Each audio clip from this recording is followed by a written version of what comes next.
You're good. Yep.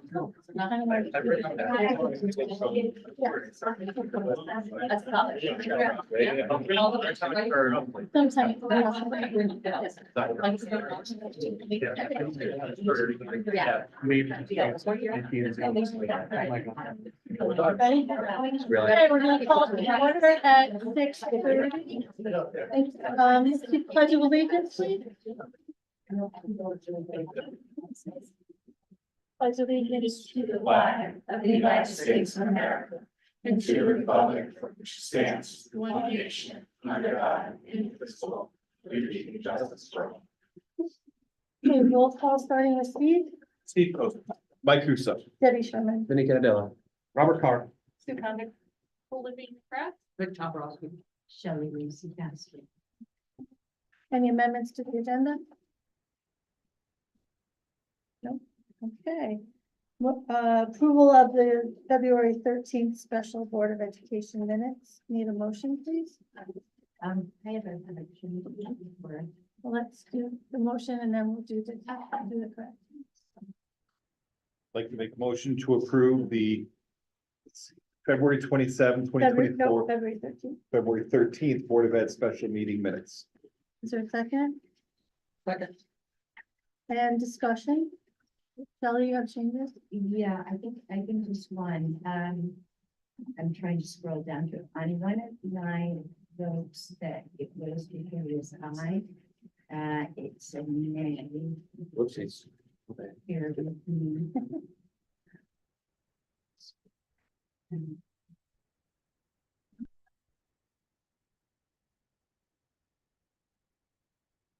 On the addition of a new position, I think you said that all members voted aye. I had voted nay.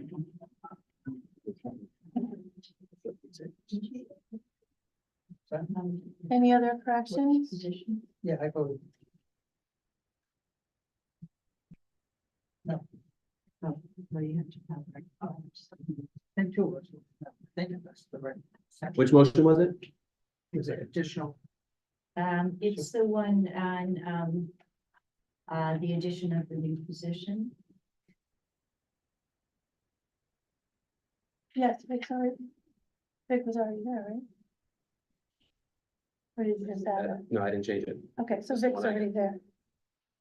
If it's the ones that when we came out of executive session? Yeah. Yeah, I have these in as nays. Oh.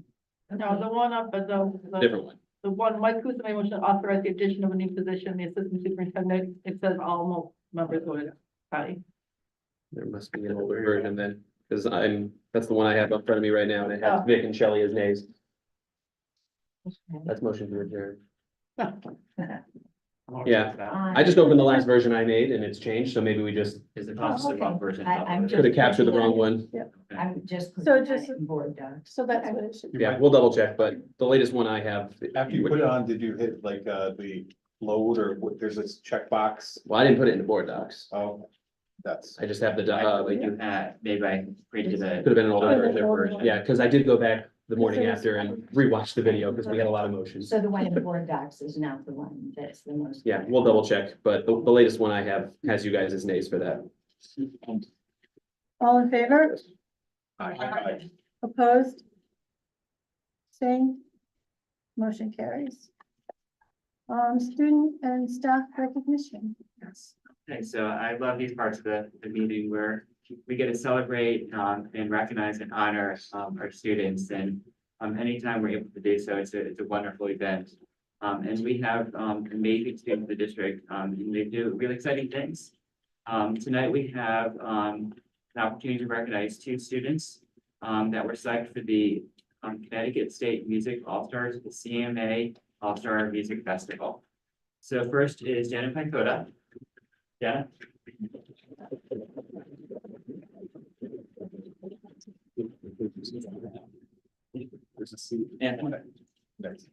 And Emily, can you come up here? Yeah. Yes, yeah.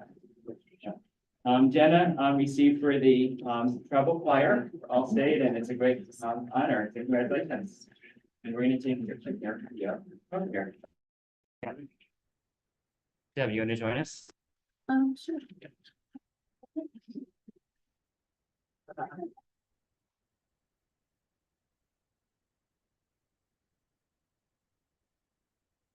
Congratulations.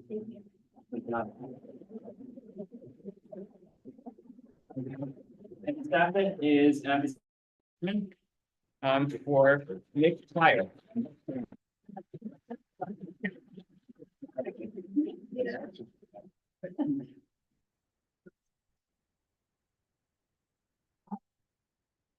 Okay, and we have one more recognition this person does not know. Emily, our music teacher at the high school, our students would not have the success that they have without the dedication, the hard work that you put in. Because you're so committed to our students that we have the success that we do. They're very talented, and you help get them and you give them the opportunities that they need to be successful. So.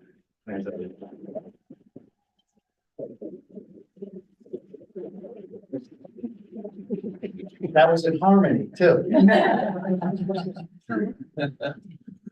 Good job, man. So, That's it. Yeah. congratulations, Congratulations. everybody, and thank you for coming tonight. And you're welcome to not stay if you don't want to. You can Or stay. stay. Or you can stay and enjoy the festivities here. Congratulations. Congratulations. Please do. Thank you, guys. So we're gonna have audience of citizens twice tonight, once before in the beginning of the meeting and then towards the end, so you can ask questions as we go through. So if there's anybody that has any questions on audience of citizens, please let me know. No? Nobody? Okay. Sure, last time. Till later on. Board correspondence and communications, Vinnie. Nope, nothing. Okay, attributes of a graduate presented by OMS and OHS. So I'm going to invite Sylvia and Anthony up. Tonight we begin the second set of attributes of graduate presentations. Tonight we're going to focus on the collaborative learner. So I'm just going to bring the presentation up on the big screen when you set up. Thank you both for being here tonight.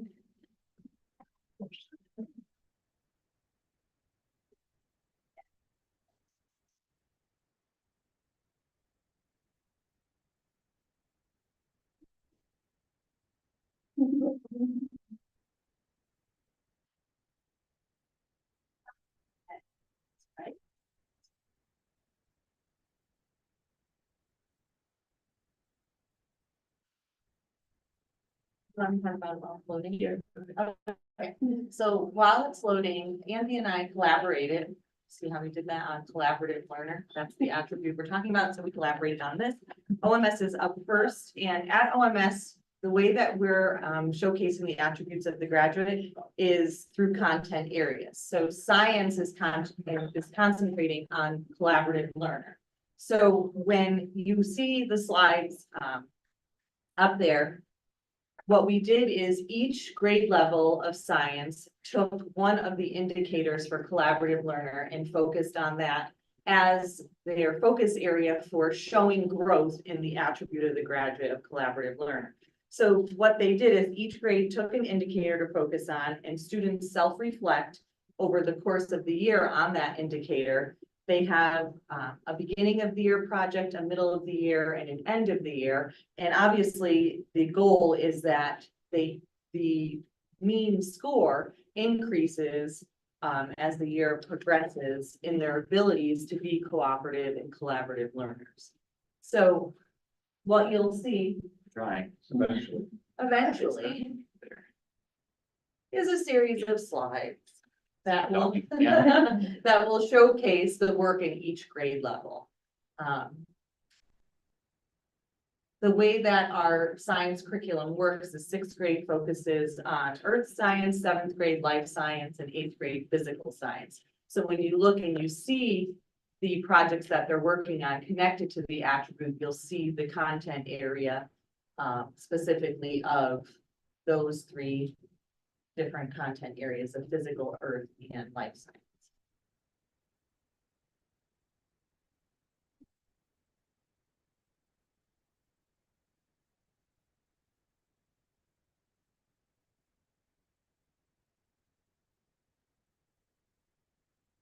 So like I talked about, here's an example of a rubric for grade 8. Students understand the various functions that contribute to group success. The first assignment that they did was the Newtonian car end of unit project. You see the average score for the indicators. Then the middle of the year was the tuning fork lab investigation. And at the end of the year, they'll do the product labels, chemical compound performance test. Go ahead. And so here's examples. What you're gonna see now is just a series of photos of how the students work together. And there are also a couple of videos embedded in there of their collaborative and cooperative learning as well. You just want to click on one of them. And then here's another one with the Newtonian car and the tuning forks lab. So that was 8th grade. And then 7th grade, it's about remaining open-minded and looking at perspectives and experiences of others. A lot of times, you know, in middle school, it's hard to see a perspective other than your own when you're hypothesizing, when you're experimenting. You think your way is the best way to do the experiment. And so it's a good time for students to be able to test out theories and, you know, really think about the better way to say mine, I think mine is better, instead of saying, you know, like yours stinks, right? It's ways to work cooperatively and collaboratively in a mature way. And they're growing and they're working on that. So the first assignment was characteristics of living things, then the cell analogy project and the genetic engineering project will be at the end of the year. So you'll see some pictures of that. So they made use of our chalk lab tables, and this is them doing the life exploratory group work. And then here, based on their discussions, then they gather and they organize into groups of living or non-living. Okay. And then here's another project, which was their cell organelle profiles. And you'll see they had to kind of do a little bit of speed dating about a specific cell organelle with each of their classmates. And then in earth science, we were looking at, you know, using digital tools. And then we also have another, if you go to the next slide, also looking at them working independently and adhering to group norms. So the geological time scale and then weathering and erosion project so far. So here you'll see them with their geologic time scale. Something that was pretty cool is they had to do the Earth's history on an 11-inch piece of paper, and then they scaled the events onto the Go soccer field, and they took a field trip over there to do that. And then their weathering and erosion project, they worked together to demonstrate weathering and erosion by creating wanted posters, and you can see them working together. No, that's cool. I hope any questions about the middle school? Yes. Just a quick one. The hyperlinks that you showed, I think on the first or second slide, I don't see in the Word docs one. We updated it in the shared one because in the first hyperlinks, access was denied. So I asked the science teachers if they could update the access. And so we put them in the one that Dr. Miller has. So he can reshare them out so you could watch the videos, because they are pretty cool videos. Yeah. Thank you. So how do you measure? Oh, sorry. Go ahead. Quick question. So you're monitoring and seeing the behavior change, and there's like numbers, or how do you come up with those? Self-reflection, Oh, so the it's- teacher, yeah, the self. teacher, the students are, and then the students are self-reflecting and like giving themselves a number between 1 and 4, and then the teacher is also doing it, and so, Okay. and then they're comparing where the teacher sees the student and where the student sees themselves as they progress through the year. It's a Okay. scale of 1 to 4. Right, okay. So at the high school, we're a little bit different than the other schools in that we've had these attributes for years prior to this being brought through the middle and the elementary schools through our strategic operating plan. So it is expected that each of the teachers will incorporate these attributes throughout their classes. So what I do, so instead of say assigning one like the middle school does to a department, I generally will ask the whole teaching staff, will you please send me examples of this particular attribute we present to the board? So the first slide is from one of our new English teachers, and it's grim because she found that her students weren't able to properly use won't say the whole English language, but certainly the grammar portion of the English language. And so this actually was a lesson I observed. I didn't take pictures of the kids because I wasn't thinking I would use it. And she didn't have them, but I did give you a copy of the lesson. If it's not, you're not able to access the hyperlink, make sure you can, but the lesson plan book there, actually you can click on and see what the lesson is. But what she did is she gave each of the different groups of kids these 3 blocks that had different elements of a sentence on it. They had to roll the blocks and then as a group figure out what's the participle. Where does it go? Where's the comma? Do you need a comma? The answer is yes. Where's the comma? Literally, what I really liked about it is and this is what teachers do. They've identified an issue where they said, hey, my kids can't do this skill. So I can complain about it, or I can teach it. So I think that's a very good teaching practice. And so, and then there's the example that the kids came up with. So scorching the earth was the parts. Go to the next one for me, please. This is Sue Blossoms chemistry class, another class that I actually observed this lesson in, but they are given liquids and they have to determine what the molar mass is. They don't know what the actual liquid is, and so they have to go through a process to together. She modeled how to do it. Then you do the process, and based on the numbers, you have a chart to say, well, the molar mass is this, therefore I believe it's going to be this particular liquid. Again, they have to do that together. Next slide is from our Project Lead the Way class. There's a link which has all sorts of pictures of the kids and different elements of the design, but they have to actually put together a toy. And how do you bring it from conception to actually printing it out in a 3D printer and making it work? So they have to go through those 6 different steps. So again, it's a actual product that they develop through the process. Next one is another new English teacher to us. They're reading the Odyssey, which I personally happy to see. I like those. That's my line. And so the question is Odysseus a hero? And why or why not? So before they read it, they talk about what are the attributes of a hero and the hero's journey. And do you know of any heroes in, say, the modern day? Remember our conversation last time about what's going on in the world today. But so yes, I do happen to know some heroes from movies or comic books or whatever. What are their attributes? Then can they then apply that to? Yes. So pictures of that. I didn't see this lesson in person, but I thought it was pretty neat, and Emily was happy to share it with me. The kids creating a scene, but can't use words, so they have to act it out, try to figure out what the scene was. The other kids were watching, figure out what the scene was. Spanish 3 is the next one. Again, you can click on this, then you'll see the different elements of the lesson. But again, the kids are trying to negotiate some meaning in some paintings, because besides the language, they obviously delve into the culture. Spain. The last one I shared with you is an Algebra 1 class, because they had that grant that teachers could apply for. So this teacher had applied for this grant from the state, got these whiteboards, and then was using it to have the kids work. I was done when he said, well, we're solving the systems of linear equations. I'm like, great. He goes, no.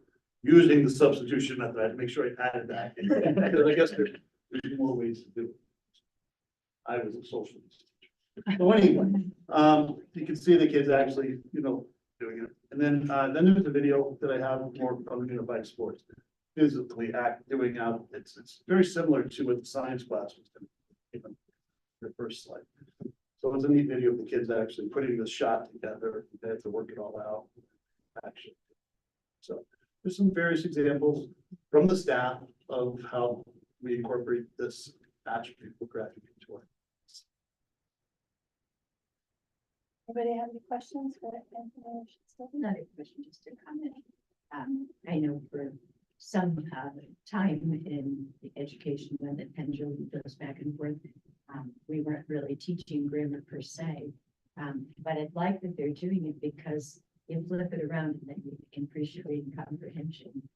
in the same way as analyzing those individual phrases and so forth. So that's good to see. It was a major conversation at maybe a review of the teachers, especially with the English teachers. They're all speaking about the skill sets for the writing and grammar and what the kids can or can't do and what they're doing to try to amend that, because obviously they're going to be writing college application essays.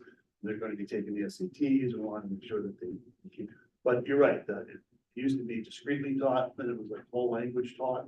And I think we're now swinging back to some of this discrete things. But I think with the new English curriculum, which is a part of the improvement plan, we'll see a little bit the ability to add some of these discrete features into it. So glad they heard the word parks. Yes. Brings back such good memories of high school. Diagramming, sure. Yeah, Yeah. yeah, the old dangling parks, which I still have no clue what it is. Just at the end of the sentence. Anybody else have any questions on that? Okay, thank you very much. So we timed the presentations this night to align with their second order of business, which is their mid-year reports. Rather than bring back 2 different evenings, we figured let's have them at the same time. So they're gonna have done for their mid-year. We did provide a good board if you had a chance to review it in advance. I've asked them to give you a high level, quick overview, and then open to any questions or comments you might have.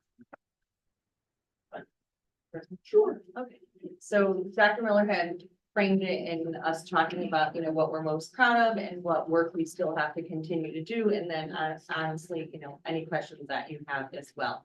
So when we look at the mid-year for Oxford Middle School and our school goals to achieve the district goals, I think there are 4 things that I am most proud of right now. One being the institution of the PLCs that when we changed the schedule this year, we instituted. And what I'm really proud of that is we had heard from the board at various times about the idea that there was not this assured experience if you were on one team versus the other, right? If you had one social studies teacher versus the other social studies teacher, maybe your experience looked different.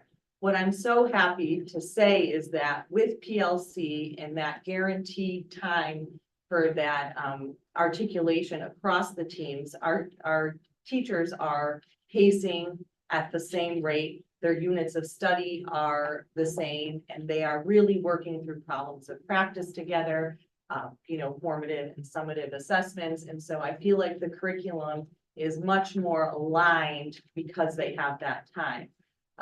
We have a new ELA curriculum this year, and I think that gives the ELA teachers a lot of time because they are working through it for the very first time. And this gives them that concentrated time to say, what are we going to do with this problem of practice we're seeing with the omnivore's dilemma? That's one book that they're reading in 8th grade. And, there's a lot of grammar in our new ELA curriculum as well. And so ways that they're going about that. And we have 2 brand new 7th grade social studies teachers, right? They're both first-year teachers, both doing an amazing job. But it's wonderful that they have that time with each other, right? Because both of them are going through the curriculum for the very first time as first-year teachers. And so I pop in to see them, and they are just always heads down, figuring out what comes next and what it's going to look like. So I'm really pleased with that. The other thing I'm pleased about, I'm pleased about the iReady winter scores, but not so much, I'm pleased about the growth, but not so much about the test as much as it was, what we did different this time is each student had a goal setting meeting with their teacher. And it was much more about talking about goals and growth and working to reach them and plans to reach your goal. And the celebratory after that was that the kids really bought into, I have a goal, I want to reach it, here's how I'm going to do it. And they did. And so the celebrations that happened after that were wonderful, showing the growth that the kids made, but they were really proud of the fact that they set a goal and oftentimes they reached it or they exceeded it. So I was really happy to see with that. We are planning to replicate that with SBAC and NGSS. having those just more about putting your best foot forward. What does growth look like for you? What is a target you want to reach? How can you show your best self? And so we're going to continue that when we get to those tests in May. I'm also really proud of the attributes of the graduate work that we're doing. I think across the content areas, the words are alive and teachers are really working with those rubrics. And then last, but certainly not least, and Dr. Miller and I talked about this at my mid-year meeting today. I'm really proud of the community service projects our students are doing. Instituted this year with WIN is, Community Service Fridays, where they participate each quarter in a community service project. And each team is doing, sometimes the whole grade works together, sometimes a team works together, but we have done cards for nursing homes on Valentine's Day, but also cards for veterans. We have donated homelessness kits for the Columbus House. We're now participating in Read to Grow, and we're going to get books that we can donate to the Read to Grow program. So I'm just so proud of our kids that are answering their call to citizenship and showing how they can be productive citizens in and outside of the school. We certainly have work that we need to continue to do. Obviously, I'm having a little bit of staffing in terms of keeping a full staff and a full healthy staff.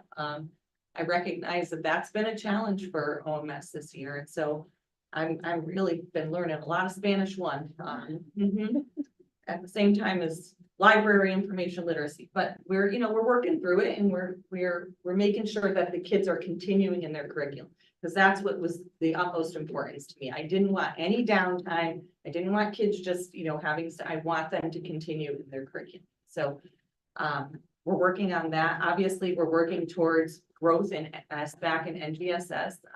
Like I said, we have some plans in the works of ways that we can really get students to not so much focus on the test, but focus on what it means to persevere, be your best self, and put your best foot forward. We continue with some student behavior issues and school avoidance. We're working on different techniques of home visits to plan specific plans with students to help with that. And the code of conduct has been helpful with our behavior. And then the last is UDL and engagement, right? We embarked on this new process with UDL, and we need to continue to work with that in terms of what does engagement look like with students, and how can they show, and what can teachers do, and how are teachers planning for that full engagement in the classroom. So, I don't know what questions you have for me that are specific to areas that I can answer. I have a question. Of course. So as you indicated about attendance, have you seen any improvements in our ability to find subs? I know that the board it was a many-year process, but we managed to make some adjustments in our pay rate. Yes. Has that been Yes. effectual? Yes, it has been. The number of subs that take jobs has gone up. What we have struggled with is long-term subs, right? Because it's difficult to find someone in the middle of the year that speaks Spanish and can step in, right? We found someone though, and she started on Monday, and she's a graduate of Oxford, and she's great, wonderful. She's stepping in. She doesn't have Spanish certification, but she can do Spanish 1. And so we're relying on the high school Spanish teacher. She's really helping us out. She just started in that position, but daily subs, yeah, we've been able to, we've had a bigger pool than we've ever had before. Fantastic. Yeah, it's been good. 6:30 in the morning when I'm doing that puzzle, it feels a little bit better when I see filled versus unfilled. Anybody else have any questions for someone? With the Spanish, how are you keeping them up so they will be at the level they need to be to go to the high school Spanish? Right, so we do have someone now, and that person is so we just had a meeting yesterday with Ms. DeChico from the high school. She came down. She's going to be sharing her PowerPoint. Each week, she's going to be meeting with our long-term sub to make sure that the students have the Spanish 1 curriculum. They'll be assessed with the Spanish 1 curriculum, so they'll be ready for Spanish 2. Before we had her, I had the binder with the information for Spanish 1, and I was doing the lesson plans each night. I've been doing all of the grading of the quizzes. We've been continuing to quiz them. We've had projects for them, and we've been keeping with what the units of study are. Like in 7th grade, it's, well, 8th grade, it's family and community, 7th grade.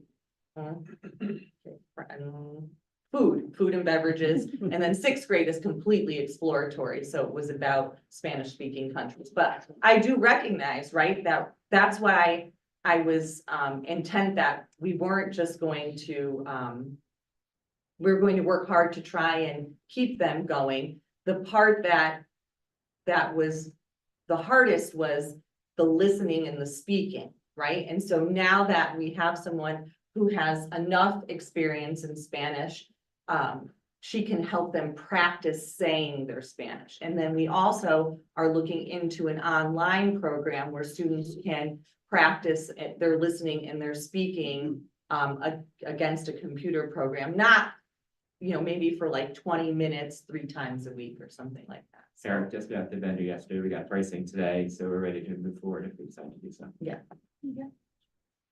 Anybody else?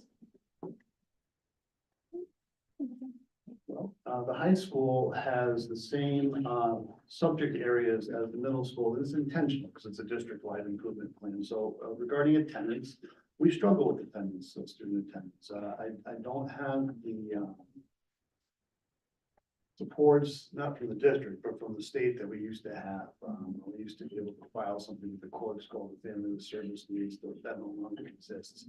The Department of Children and Families will not take really neglect cases if a parent connects with us, even though they're not sending the kid to school. So yes, the child's not coming, but you know, they don't go on, they don't help us. So we don't have a lot of supports outside of the district. So we do struggle, and it falls on the teachers mostly struggle because they're trying to get the kids caught up while moving the rest of the class along, and sometimes they get frustrated with me because I, you know, said, listen, we want to give them all these options so they don't further have reason to not come because they're overwhelmed and inundated and, you know, anxiety and whatnot. We did reduce our truancy from last year by 17%. But it's still a huge number. 95 kids are truant as of January versus 115 the year before. So that means you're absent of unexcused 4 times in a month or 10 times in the school year. So an unexcused is, you know, parents don't call in, they get past the number where the state allows you to be excused, which is 9, and you have to have a doctor's note, so they have more notes, so those numbers go up. So I have a student assistance team that meets weekly, and we go over student behaviors, and attendance is an issue that we discuss. We will send social workers on home visits, you know, for students who are not coming to school. We will send the school resource officer out, you know, wellness check, what's going on, if there's something happening in school, how can we get your child to come? So it's been an issue. Midterm exams were very hard for the teachers because so many kids were calling out. And you know, for doctors' appointments or sick or whatever, so it took longer than normal. So it's something that we're going to try to work on for next year.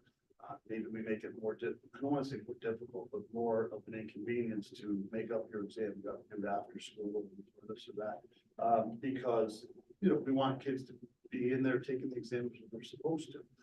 And we have a tight window to get those in, especially for seniors, because we release those grades to for the colleges as they're looking for acceptance, making their acceptance decisions. So it's important to get these things out as quick and timely fashion. So I have a student assistance team that meets. We decided that it was taking so much, attendance was taking so much time out of it. We had to create a separate attendance team because there was other issues besides attendance that these kids have. So now we have an attendance team that meets specifically to deal with the attendance issues. We also, I noticed, and I think you guys noticed, when they came to the school one day, a line of kids signing in late for getting their tardies. Rob was kind enough to get us a second iPad. But I decided we should do something about this. So I took over tardies and sent something out to the families. We're going to reset the punishments starting for a 3-day week. And we're going to really be strict on this. I did a random sampling of dates. Picked Valentine's Day. 53 kids were unexcused starting school. So since we instituted this new policy where I send a handwritten type note to the kids, you know, when they're about to get their first attention and so on and so forth. So it's not auto-generated. It goes to their parents, it goes to the kid, it goes to their counselor. This morning we had 15 kids took it. So we started, it's not great. It's way better than it was.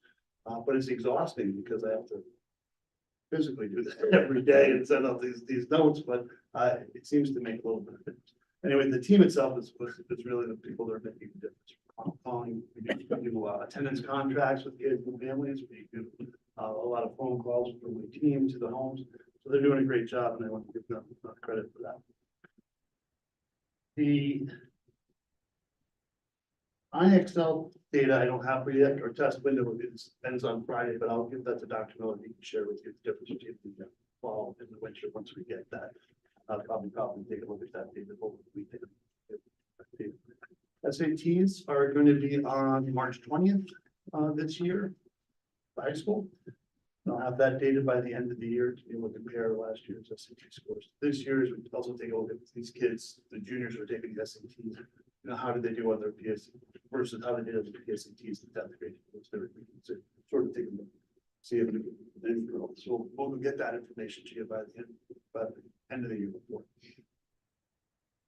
Attributes to graduate, we're working that with you guys, and we are going to be working what we call common assessments for the high school, specifically because it's something that's important for our NEAS visit that will come up. It's important that we're assessing the kids in similar fashion in all of the subject areas, whether it be science or the arts, in the same way when it comes to the attributes. So we'll have some common informative rubrics and assessments we're working on. Super. UDL is probably the biggest piece of our improvement plan this year because we moved to the block schedule, 81 minutes, and the biggest fear people had last year, I mean, parents, teachers, and the kids, would the students be able to be successful in that long period of time? Could they stay focused? Kids, you know, not if they're just sitting. That's for sure. You know, you can't be lectured to for 8 minutes. So I told the parents at last week's 8th grade parent night that the reason I can tell it's successful, even though I haven't seen the test score data yet, is I've had 0 parent complaints about it this year. That doesn't mean they're thrilled with it, but they haven't called us. Usually they will let me know their feelings, and then that's okay. But I've also had the teachers say, I can't believe this. I will never want to go back. So, and I can get those names to you guys, you know, I'm not just making this up. And then the kids, I know that it's not an easy transition, but I believe that there's less stress in them because of the transitions. There's just less of them. There's less subjects you're preparing for each day. You're not doing the 8, 4 a day. You have a built-in time when you can see your teacher, and that teacher is guaranteed not to be teaching in the class. So I think the stress involved there has decreased for many kids, and that's again a good thing. So go back to the attendance. If you're stressed out all the time, why would you want to? So communications, we continue with our weekly communications. When there's an issue, I do share it with the community. We're dealing with vaping, we're dealing with marijuana vaping. It's not a secret. We let people know. And one last thing, I'll stop talking. That's the instructional rounds. The staff are doing them tomorrow and Thursday. We're making use of our block period to go and do other classes. And they have a form they fill out. So again, it's related to the empowered learner, which is another attribute of the graduate, specifically engagement, knowing what the point of the lesson is, knowing how if you've successfully completed that objective, and the teachers can ask the kids. I think we're certainly on the right path. Any questions for Anthony? We have a lot of different structures and staff looking at psychology and sociology and stuff like that.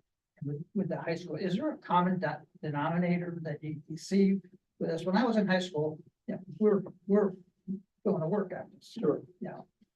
And you were getting a different mindset. School is nothing. Forget it, you know, that type of thing. Is there something there? Because I'm going through here now, I got a list of different things that you touched on, most of them. But there's usually some common thing or some common place. Or something that you can put, is there anything like that? Well, I think this is painting with a broad brushstroke, so it's not applying to every kid, and Megan can probably back me up. We are seeing more children with more severe mental health issues than we've ever seen. And that affects a lot of the kids as far as who are chronically absent. That's true, even though we have social workers, we have psychologists, we have even a grant to bring more people in. The level of need, be careful with what I say, but the level of need is such that it sometimes almost outstrips our expertise. You know, and we've had those discussions, you know, what are we gonna do? You know, as a group in our SAT, what are we gonna do for this person? Well, we have to do X, Y, and Z before we might go this route. But it's very difficult when we don't get the response from home. But then if we can do our part the best we can, we need the partnership. Sometimes it's there, and the parents are struggling just as much as we are to get the child to school. Sometimes it's not there. And so that, you know, these represent issues. But I'd say the mental health crisis in America in general for the youth. I just read a article the other day that said pediatricians are prescribing more antidepressants than any other time in American history, more so to their female patients than to male patients. And it's an issue. We're struggling. I think I've read your outline of the consequences of being late and stuff like that. And Yeah. I looked at it, oh, that's like 180 degrees from all the trophies for everybody. I mean, this is penalty for everybody. And is that gonna work? I mean, because if you already don't want to go. Well, that's something we talked about. We haven't been enforcing it because we've been afraid that we were gonna turn more kids off. But this, what I'm working on right now, just being on time. These kids sometimes are in the building, sitting on the floor convincing. I run a bell at 7:16. The warning bell is 7:18, and then the first class bell is 7:20. Meanwhile, I'm in the hall saying, well, let's go, you know, move on. But then I do get strange excuses like there was a line of Dunkin'. That's not a problem. You know what I mean? I mean, get up early. That I can't help. But I'm not trying to punish them. In fact, we give them the warnings. I send a message home. Listen, I don't want to take your parking from you. So don't make me. But now that I've said I'm enforcing it, if I don't enforce it, nobody will have any faith in what I say. So I'm gonna enforce it. So there's one teacher, she's been on the news and stuff like that, who is renting the desk. I don't know if you've seen that. I've not seen Well, she set up the programs that the students are renting their desk and they get for doing different things. A chip or something or other, money wise. So they're learning about money, but they have to do certain things to keep their desk or whatever. So she's using economics as well as an incentive that they can go through that. 'Cause, I mean, I look, you know, my kids are going to school. It's like, I look at this, you're paying $20,000 a year to come here. That's $240,000. Now, if you send a parent a bill, here's your bill for $240,000. Okay, and that's what you owe us, and that's what you end up chipping in if everybody. The parents might get a little bit more if you're paying $20,000 per year with a teacher, and you have that feeling from, you know, an early age. You tend to, when you go to college, I'm paying that much money for, I don't want to add just the president, I want the real guy, because I'm paying for a real guy. Somehow or other, well, something along. Yeah, Different approach. certainly we're willing to offer, you know, positive reinforcements for things. But I will tell you, a policeman's never pulled me over and said, thank you for driving the speed limit. You've only given me a ticket when I go. But I'm not opposed to doing things in a positive light. But those just, I didn't make those up. I just copied them out of the student handbook. This is what it is. So do it. And I didn't want to punish kids by, you know, who racked up a bunch of stuff. I said, listen, I'm gonna give you a clean slate. And, you know, I've already had to write a couple of letters saying, hey, listen, go to detention next Tuesday. Next one, will be this and that. So I'm hoping that, you know, that personal touch might help. Personal, yeah. Mike, I have two things. For the vaping, I remember reading that you had a grant. How Yeah. has that been successful? I think what we had found, and Jim had told me, is the grant had gone through. But there may be an opportunity with end of the year funds. Again, I don't know where we are financially. Part of the, If there baby sensors for The the. vaping sensors that you can put in the bathrooms Yeah. that could yeah, potentially help Yeah. crack So down on it. we asked the state if we could apply the funds from the grant to purchase the vaping sensors, and the state told us, no, we can't use the funds for that purchase. which is, I get it. They're expensive. That's why I don't have them. And they're not foolproof. And sometimes you get more false positives. And the kids are smart. They know that you just flush the toilet, pull the baby, the vacuum takes care of it. They're not stupid. But, and so I'm not spilling the beans. And they know this. But, you know, it's one more, you know, or another thing. They don't like it when I walk in there. The boys, I don't go to the girls, but you know, I'm like, what's up, guys? It's like, why are you eating Doritos in here? You know what this room's used for? And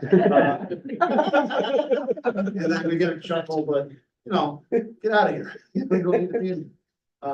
So we're trying, but it's so challenging because obviously it's nicotine, it's addictive. So once they start using it, they get that craving, the need to do it. And some kids will tell me, you know, I'm gonna, eventually I'll catch you. You're gonna get in trouble. Why do you do it? Why? I have to. So they're already addicted at 16. And the second thing, and it's just feedback and it's positive. You can get positive feedback here. I'm thinking. The college application process and education that we're giving to parents, those sessions are amazing.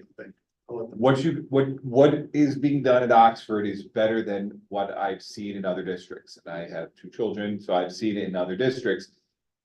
By a large margin, what you're producing and what you're educating the parents on is accurate, it's well-structured, organized, and it should be applauded because they did a great job. I let the counselors know. That'll mean a lot to them. So thank you. anybody else have any questions? Comments? No? Okay. Thank you all very much. Did we go home? Yeah. I'll wait for Joe. Okay, I'm gonna bring Joe up now. We addressed the board, at our last meeting about, golf and about volleyball, and you asked him to come back, with, some more data and an effort to see what we can do about volleyball, so he's going to share with you an update now. Hi, yeah. Thank you for inviting me back. So, you know, I was asked to give you an update here at the meeting. When the last meeting ended, I was asked to put family ID back up for boys volleyball, which I did immediately after I got off the meeting. We have kept it open. It's still open right now. The total of boys who have signed up for that is at 5 right now.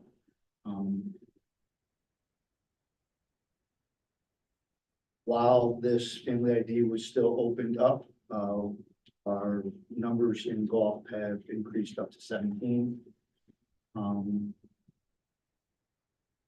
In what I was asked to do was also find out about the possibility of starting a club, or getting some JV games. I did that. I reached out schools who there were no schools interested in doing any JV games. As far as the club goes, I think I told you guys at the last meeting, the Waterbury school system was initiating clubs in their boys programs this year. Spoke with the athletic directors from the NBL and the Waterbury systems. Wilby, Crosby, Kennedy, and WCA were the 4 schools that were going to try and do a club sport this year. And they were going to just play against each other because of the location. So it would be easy enough for them to get to each other. I asked if they would be interested if we join that. They said that they didn't think that it would be an issue as long as we would be willing to travel. And I said, I don't think that would be an issue either. So, you know, we do have that option to go play there. However, with only having 5 boys, you need 6 to play in a game. 2 of the individuals who are signed up have no experience playing the sport, which is fine for a club sport. But, you know, having just 5 individuals for the sport, it'll be difficult for us to get involved in that sport for this year. As far as the coaching goes, I was contacted by a gentleman who was interested in meeting with me to discuss the position.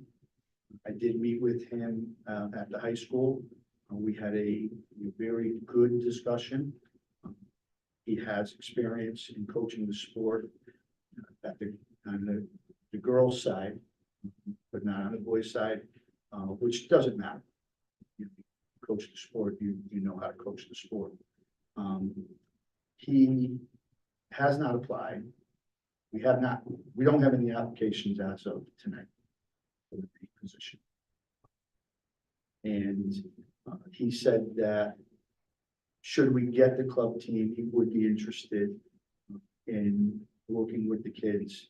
It would have to be on a limited schedule because he has a job and he doesn't know how much of the time he could commit, but he would be interested in, you know, in taking on that role. The volleyball assigner contacted me prior to the last meeting to get information as to what if we were going to have a team or not. And I informed her that, you know, we were waiting on an answer. She has contacted me since after our last meeting and said that she needs an answer. And I said to her, you know, that we would not have enough students to participate. So that was the, you know, the other part of the job that I had to do in order to let them know so that they can continue with assigning officials for their sport. So that is where we are as far as the season goes for this year. And I'm happy to answer any questions you guys may have. The lady that I think Robin who runs the library across the street. I think that's her name. But anyway, she runs the library there. Her son got a scholarship on Broadway. And maybe she might, or he might know. I know he applied here for a number of years ago. Talking about Costigan? Yeah. Robert Costigan, yeah. Yeah, I spoke with young Bob's father. Oh, actually, we communicated through email. He had reached out to me. You know, he wanted to meet with me, have a discussion, and I responded to his email. He had some information that I'm not sure how he obtained it, but you know, he had alluded that there was probably 8 or 9 students who were waiting to sign up. And you know, I had told him that, you know, I had done my due diligence. I had made the announcements. I had put them on TV monitors. I had walked the cafeteria lunch waves. I had talked to boys who I thought would be, you know, someone who may be interested and could help by joining the teams. And you know, it just wasn't enough interest. So yeah, so I did speak to Bob. Yeah, well, I emailed back and forth with him. I told him I'd be happy to meet with him. He didn't respond after my email back to him. Anybody else? I just have a question. Park and Rec, and the ability for our kids to be on a Park and Rec team or Park and Rec. That's a great question. The day after the last meeting, I reached out to Kara Nesteriak, who's the head of Park and Rec.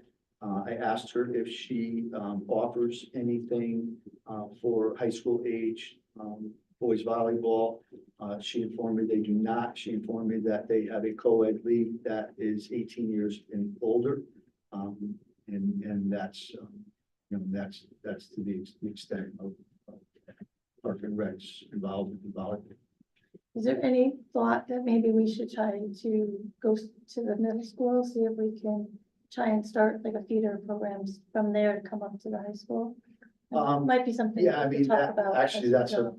that's a budgetary issue that you guys would have to, approve. I do go to the high school, to the middle school every year after April 15th is when I'm allowed to go down there. I bring coaches, with me from the high school who's available to go down to promote their sport. We've had, Jen McCaffrey, Dan Bautista have gone down with me in the past. We've had a number of teachers, that are coaches, attend as well. Sylvia, is kind enough to allow us to come in during the 8th grade lunch. I introduced myself, I introduced the people who are coming with me. I have sign-up sheets, if they're interested in any sport, and I have every sport listed for a sign-up sheet. And we put them on the stage and all the kids come up and they fill them in. So, there are rules, recruiting rules that, don't allow us to do much more than that. Until a student graduates from the middle school, we're not supposed to have any contact with them if we are a coach from the high school. But they do give us an opportunity to go to the middle school to promote our programs, after the 15th of April. So we take advantage of that opportunity, but, once they pass on to, or once they finish their middle school, that's when they become, lack of a better term, free games. I do think it'd be important for us to look at the viability of doing some sort of feeder program in middle school to promote and encourage things. It would obviously take a number of years to build up enough students that are interested to feed into the high school, but it is something that we should look at. Yeah, we certainly can look into it. I don't know to the extent that you want me involved in it. We do have an athletic coordinator down there. I think he's done a great job for us this year. So, I'd be happy to work with him. If that's something that you'd like me to do, certainly, look into trying to make that happen. I appreciate the efforts to try and keep Family ID open and all of that stuff. I just feel like we want the kids to continue to be involved and active. And if we can try and pull programs from the middle school, get kids more involved down there. And even if we maybe talk to Kara from Park and Rec, if they want to, we want to do something with them, maybe we can figure out a way to get more kids involved in that sport. Because didn't the volleyball for girls start out as kind of like a club at the middle school and then it actually turned into a real team? You could start a boys club at the middle school, right? That wouldn't be too much of a, where they were just kind of going to practice and learn the game and whatever. Pretty sure because Madeline did that like 6th grade, she was outside of the club and it didn't, there was no competition. And then when they decided to compete, she's like, no way. But it got kids interested and Yeah. it's on a low key level. Yeah, so a couple of things about that. All right, so club is really a student activity, right? It's Right. athletics, it doesn't get involved in clubs. It's considered a student activity by the CIAC, okay? So, in order for a club to be developed, the process is typically, a student would have to gain interest from other students. They would have to come up with a list of how many students they're interested in forming that club. They would bring that to the school administrator. Then the school administrator, would, approve or not approve a club from occurring. Of course, you would have to have a monitor, right? And if somebody is a monitor, they would typically have a stipend that comes along with it. So that's how a club would work. And in this case, that would be the way I believe the district would have to follow that procedure unless you wanted to change that procedure. So that would be one thing. The other thing I do want to guard or comment on and make sure that we understand that, you know, we are an athletic program and we are asked by the CIAC to be a competitive athletic program. And so, you know, we want to guard against just open up the doors and say, because this kid wants this, we want to, you know, we want to offer it to them, right? Because, it does a few things that are positive and it does a few things that are negative. Some of the negative things would be, it will water down the amount of players who are trying out for our teams. And when you have less people on a team, you know, look what happened, you know, with our volleyball team, we don't have enough kids. If you have less kids with our girls basketball program, we were down to about 9 girls one year. And it was difficult. We couldn't have a JV program. You know, girls soccer, we've struggled with numbers on that. And we had a good season this year, but we've struggled for 3 years prior to that.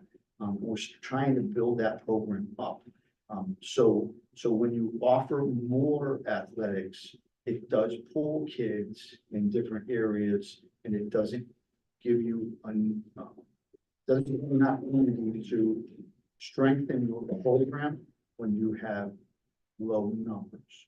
And so that's one thing as a Class S school we have to guard against. And I've always been in favor of offering, if we can have an opportunity for an athlete to participate in a sport that they want to participate in, I will do everything in my power to see if there's an opportunity for us to provide that.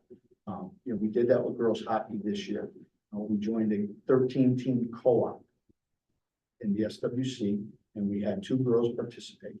We did that with boys hockey. We have a 4-team co-op, West Haven, Shelton, Seymour, and ourselves. We have 1 boy that is participating right now. You know, and I think we'll have 2 more next year, because I know that parents have emailed me that they have somebody in 8th grade that's interested. You know, so in those instances, we're able to provide that because other schools have the correct number that they're able to have a co-op, support a co-op, and we would have that same number. So, you know, the CIC really dictates all the rules and regulations, and we have to follow what those are. And in some cases, it's just not, we're just not able to do it because schools don't have a low enough number to allow us to join a co-op within their programs. But I want to, you know, I want you to understand that we don't want to start being a school of just, you know, there's a reason for Park and Rec. You know, there's a reason why when you go to the high school game or a boys basketball game on Friday night, that there's 17 kids in the stadium. It's because they're all playing in the middle school gym because they joined Park and Rec, you know, to play Park and Rec basketball. So it gives them an opportunity to do what they want to do. They don't want to be involved in a structured sport, and they just want to go and have fun. And that's why Park and Rec is an opportunity for them. When you get into high school athletics, you need to be structured, you need to be organized, and you need to be, you know, you need to have a coach who is understands the rules set forth by the CIAC as well as our league, and you know, has to be a disciplinarian, has to hold kids accountable. You know, we have an issue with attendance at the school. You know, that's the same thing with athletics. You know, the kids being absent for practices, you can't play in the game. You know, and if you're absent from practices and you can't play in the game and you don't have enough kids to play that game, now you got to forfeit the game, and that's a big issue with the CIAC. So there's really a lot that goes into my thought process when we talk about athletic programs in our high school. I'm very guarded against spreading ourselves too thin, because I don't want programs to suffer when it comes to competitions. You know, no kid wants to go out there and lose in an embarrassing way, right? And it happens in every sport, it happens in basketball, in football, and in baseball, softball. There is a lot to say that you can learn from a losing situation, from failing, right? We learn from our mistakes, much more than our successes. When everybody has success, everybody's happy, and you don't look at the mistakes that you've made during the course of that competition. So you do learn more from a failure or a losing effort, but an embarrassing effort, I've been there. I've coached teams like that, and kids, when they are defeated through an embarrassing effort, tend to quit. And when they start quitting one sport or one activity, it's easier to quit the next one. And we don't want to instill that in our youth, because that's what's going to happen when they join the workforce or college or the military. So I'm very guarded in our athletic programs in that manner. And I just wanted to be clear. Anybody else? Thank you. Can I go too? You can go too. Thanks, Jeff. All right, hey, guys, thank you. Thank you for all you do for our district, and thank you for volunteering all your time. You know, it is appreciated. I know you guys don't ever hear that. You hear all the complaints, but you know, you have people in your corner too. So, you know, thank you for your job. Thanks. Thanks, Jeff. Joe. Okay.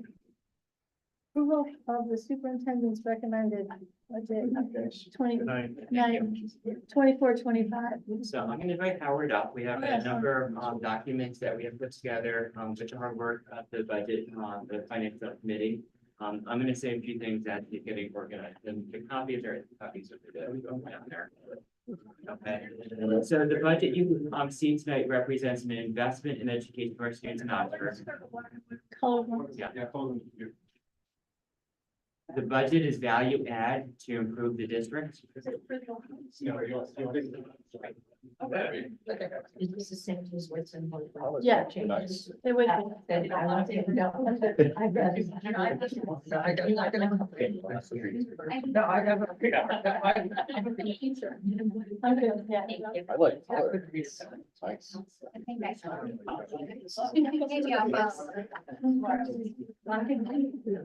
Not cool. Can we credit it to a student? No, I. So did. Very nice. Howard my number, Howard. So now that you're impressed with page one. I'm gonna say a few things before we begin. So the budget you have before you represents an investment in education for students in Oxford. It is a value add budget to improve educational experience for all of our students, pre-K to 12. The budget proposal you have in front of you includes new positions. I'm going to speak about each of the new positions quickly. If there's a fifth grade teacher, a literacy K-5 coach, a coordinator of student conduct in the middle school and high school, a librarian, and director of security. Each of these positions either improve student learning or improve staff and student safety across the district, systemically across the board. It is important to know that the OEA, I met with the representative council of the OEA, they support this budget and that you see in front of you. Collectively, we feel strongly that a coordinator of student conduct be preserved. It is something that, in speaking with teachers, that they see the true value in having this type of position at Milestone High School to support student behavioral challenges that they are addressing within the classrooms and attendance issues that you heard addressed from the administrators earlier this evening. We have made structural changes to this position in tonight's revised budget that you see in front of you. And I do ask you to recognize the need for this position and to keep it in tonight's budget proposal in its integrity to support the needs that we're hearing from teachers at the middle school and high school. I also feel strongly that the fifth grade teacher will lower class size and as a result, provide greater opportunity for teachers to differentiate and personalize instruction. In doing so, that creates an opportunity for every student to reach their full potential in that grade level. Science of reading represents a true shift in the pedagogy of how we teach literacy at elementary schools. we believe strongly that teachers have access to high quality job embedded professional learning. And a coach, you take a look, I'm gonna give an analogy to, LeBron James, one of the best basketball players in the world. He has a coach on the team. He's got personal coaches that work with him day in and day out to improve his craft. He doesn't necessarily need a coach. He could go out there today and perform at the top level, but he continues to say, how do I get better? And that's what we're gonna do for our teachers. We're gonna provide access to that high quality professional learning so that they can continue to enhance their craft around the science of reading. Also with that is we're only in year one of the new science, new reading program. If we want our teachers to truly do it at the highest level possible, they need to have continued access to high quality learning on how to instruct students the best way for that curriculum. The librarian request does a number of different things. It improves access to information literacy at the middle school and high school. It also allows us to add new STEM related courses at the middle school in the way that we're going to be scheduling the use of the librarian. But it also provides an opportunity to invest in our future operating plan and to grow and develop the internship program with the high school that we keep speaking about. And finally, with the proposal originally presented to you did not have a director of security, but through the conversation with the Board of Education, we have added that position to the budget. And the design of that is to enhance overall district security and safety district-wide for all students and staff. It is our fundamental and our most important thing that we do to make sure that our staff and students come to school safely and go home safely at the end of the day. We have a phenomenal program with ASOs and SROs in the district, and having director of security provides somebody to systemically look at all the structures and the systems that we have in place to make sure that all the people that we have and all the technology that we have are performing at the highest level to keep our students and staff safe. So we have developed the job description with the collaboration of the board members sitting here tonight. We put one together. And we believe that this would be a value add position that was not originally in the budget, but it is something that I do feel strongly would help us move the district forward to help keep our students and our staff safe in the district. And then we did take a look at other needs. There were feedback that we had. There was a request from board members to take a look at BCBA support. So we took a look at the original budget. So you know what? We think that we could add that. So we did add those services in there. Some other feedback we got from the board. So what you see before you tonight is a lot of hard work that came from teachers and paraprofessionals and administrators across the district. The massage together presented to you, redesigned with feedback that we got from the board finance committee really dove into this in a number of different sessions, looked at the numbers, looked at different ways to present this. We took a very analytical look at how we could add some of these new pieces to a director of security to BCBA without tremendously adding to the budget. So we took a hard look. We found some efficiencies with that work. One of those efficiencies, one of the things that we really had in my original budget proposal was the unified art teacher for the middle school. You'll notice that in tonight's presentation, that position is no longer in the budget. I had a lengthy conversation with Sylvia, lengthy conversation with Eric, director of instruction, principal of middle school, to really understand the need of the request. And after an hour and a half long conversation, really got to the bottom line. And I will still advocate and say, I would like a teacher at the new teacher at middle school, but because we can find another way to make it happen, we have value engineered out of the budget proposal. With new curriculum writing, we believe that we can add new course offerings to middle school students without adding another teacher. It would be great to add the teacher, but we think that we can still meet the needs without a teacher. But with that being said, if you press the middle school teacher principal for what her recommendation is, she would say, we still want the position. I would still agree with her. We just found another way to make it happen without adding that additional teacher to the budget. I'm just going to conclude that I am very proud of this budget. I think it truly is value add. I think it's the first budget proposal I presented to you that I've been here that really tries to push the district forward without looking for every cost cutting effort and not moving the district forward. I encourage you, I really implore you tonight to approve the budget as it is. So we can take our efforts to the Board of Finance and say this is what moves the district forward, and allow parents to help us advocate for the needs of every student pre-K to 12 in this district. So I'm going to turn it over to Howard to walk you through some of the numbers now. Sure, thank you. We're gonna start with page 3, this is the list of items that have been adjusted from the very original budget that was presented to the second budget that was at, so that was a 5.65% budget. We then moved based on your recommendations and additions to 5.77%. And now we've made some changes that have brought it back down to 5.45%. So if you look at the first page, the yellow section is what has moved the budget from the 5.77 to the 5.45.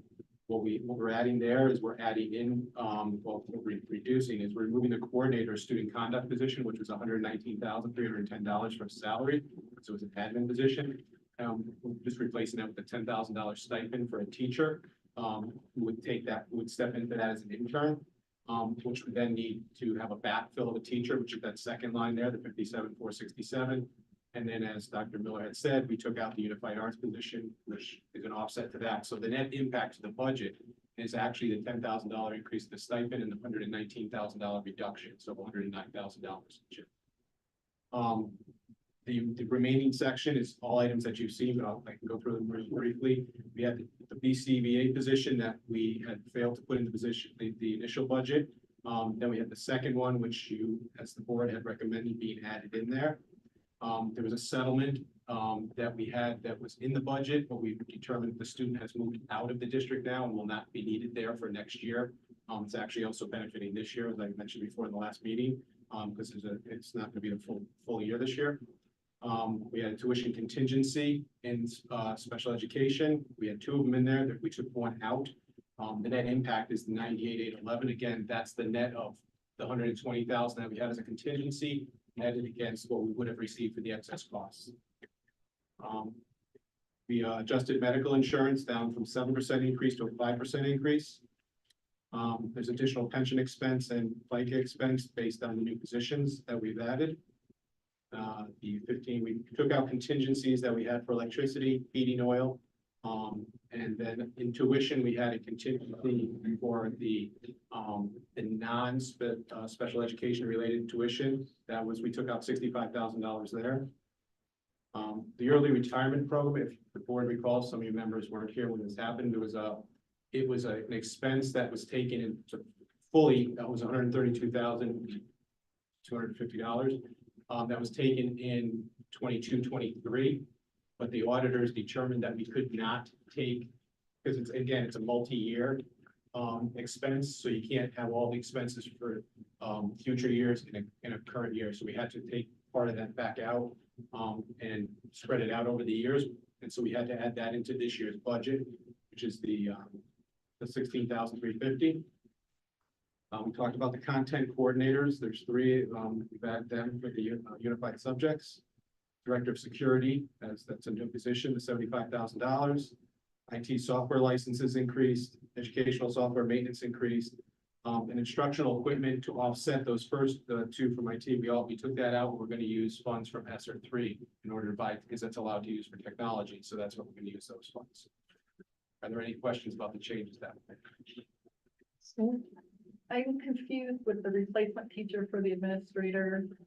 So one teacher is gonna get stipend to be a student conduct, but then we have to replace that teacher? So the teacher's no longer going to be teaching. They're gonna step up. It's an intern, it's an admin intern basically. So they continue to get their salary, right? So Oh, we don't plus pay- the 10,000. plus the 10,000 to step into an administrator role, because they become not administrator to a conduct role. So they become a full-time student conduct person and they're no longer teaching. And then we hire a teacher to backfill. They have to backfill their position. And the true premise behind that is the ability to say to our teachers who have gone out and got their own administrative degree and say, look, we're a small district. There are not a lot of opportunities to necessarily grow within. There's only so many administrative positions that are available. Here's an opportunity for someone that has their own I2 that wants to get administrative experience. We're investing in our staff. We're saying to them, look, you don't have to necessarily leave the district to continue that professional growth. You want to be an administrator, here's an opportunity to try for a year or 2. And if something that you love, you want to do, then when there's an opening here, now you've proven to us that you're great in the position and you can slide into just a role at that point. Or if they choose to decide at that point to go to another district, they could. And if they choose that this is not something that they necessarily want to do, they can slide back into the classroom role. It's also an opportunity to look at the proof of concept. Is this a position that is going to do what we need it to do? And if so, over time, then we may look at it being an admin position. But we're looking at the proof of concept, but primarily it's an opportunity to invest in our own teachers. Anybody else? Sorry, I was just gonna say, from my experience, North Haven, this is the proof of concept. We did this exactly for the middle school. We had a teacher step out, become an admin intern in that position, exactly the same position that's being talked about here. And they did that for 2 years, and then they actually made it a permanent assistant principal position at the middle school in North Haven. But again, it was a way of proving a concept, right? First, for 2 years to make sure it's something that they wanted, and then they made it a permanent position. Shelley? So it's essentially, adding the position on a trial basis. Not that we're removing, that, administrator kind of, position. We're just, doing it differently on a trial basis to see how it goes. Somebody who might want to take it over, ultimately, eventually. Well, it's really two things at the end of the day, correct? It's one thing, if you're improved proof of concept, you want to prove that you need that position, the position does what we want it to do without going and go, like, if you're going full administrator, you're jumping in full force, right? And you're paying $119,000 for a salary. This is a way of doing it where it's not, it's a fiscally more responsible way of doing it, because what you're doing, you're saying, I'm going to prove it, but I'm going to try it, and it's a trial basis. So you're not really truly adding an administrator per se, you're doing it at a trial basis. So yeah, we're doing one at the middle school, one at the high school, or just. Split between the two buildings. Yeah. What's the cost saving by doing this? We're saving 120,000. We're adding 10,000 to the person's salary. And we're adding another teacher, so what's the? But you're taking a teacher out too, right? Okay. So the teacher, those two teachers net, because that's for the 57, Yeah. those two net to zero. Got it. And then, so you're really adding the stipend of 10, reducing by 119, because you're not doing the administrative salary. Okay. So you're saving $109,000. Didn't you say that the teacher was getting their salary plus the 10,000? So That's I'm already in saying, the budget, though, but that's all right. right? Their budget, they're already budgeted as a teacher, so their teacher salary stays. Mhm. So that's no change.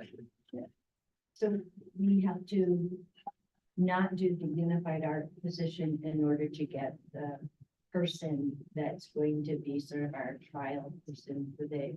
It's not necessarily linked. They're not linked. It just happens because, as Dr. Miller stated, there's a different way of doing unified arts position. Now they're going to create the additional classes. So that, it just happens that those two net out. We're saying the salary is going to be the same. It's not necessarily linked together. It just happens that it works out. But we're not getting rid of a teacher that we already have. That's correct. That's correct. That was a new proposal I had. Anybody else? Just, this person is still going to be teaching classes. No. So it's a proof of concept with the person to see if they like the job. And for us. And it's a proof of concept whether or not we think the job's worthwhile. No, Correct. for us. It's proof of concept. So at the end, if we say this didn't work, what happens to that teacher? So it's very similar to, this year I've got a couple of elementary school teachers that are on maternity leave that we knew they were gonna be out for the entire year. I hired teachers for a 1-year commitment. This would be a new hire. It's a new hire with understanding this is a 1-year commitment or 2-year commitment. But would you, this person, if they're from within the district, they're still part of the teacher contract, they still have tenure potentially. Right. So if, let's say the position's eliminated and they're tenured, Just like that. they go back and the lowest person on the totem pole would get potentially bumped if we are not growing in staff, or we don't lose anyone, if no one retires and all, you know, the stars align in a negative way. I guess that leads to another question that's always in my mind is that when you say tenure, I think of the salary grid, which is steps, which is years. And we eliminated 1, 2, 3, we're gonna eliminate 4. So the grid has now been compressed. Okay, by 4 steps. Now, are those steps or 4 years? Because if you hire a new person, you're gonna have to hire them at step 4 because there is no step 1, 2, 3. So are they 4 years into the 10-year program? That has no impact. Well, how can it be? You Tenure have steps. The tenure law and the tenures and steps have nothing to do with each other. Steps on the contract is where you're paid. The tenure law is by the state of Connecticut. You have to teach 40 consecutive months to reach tenure in a school district.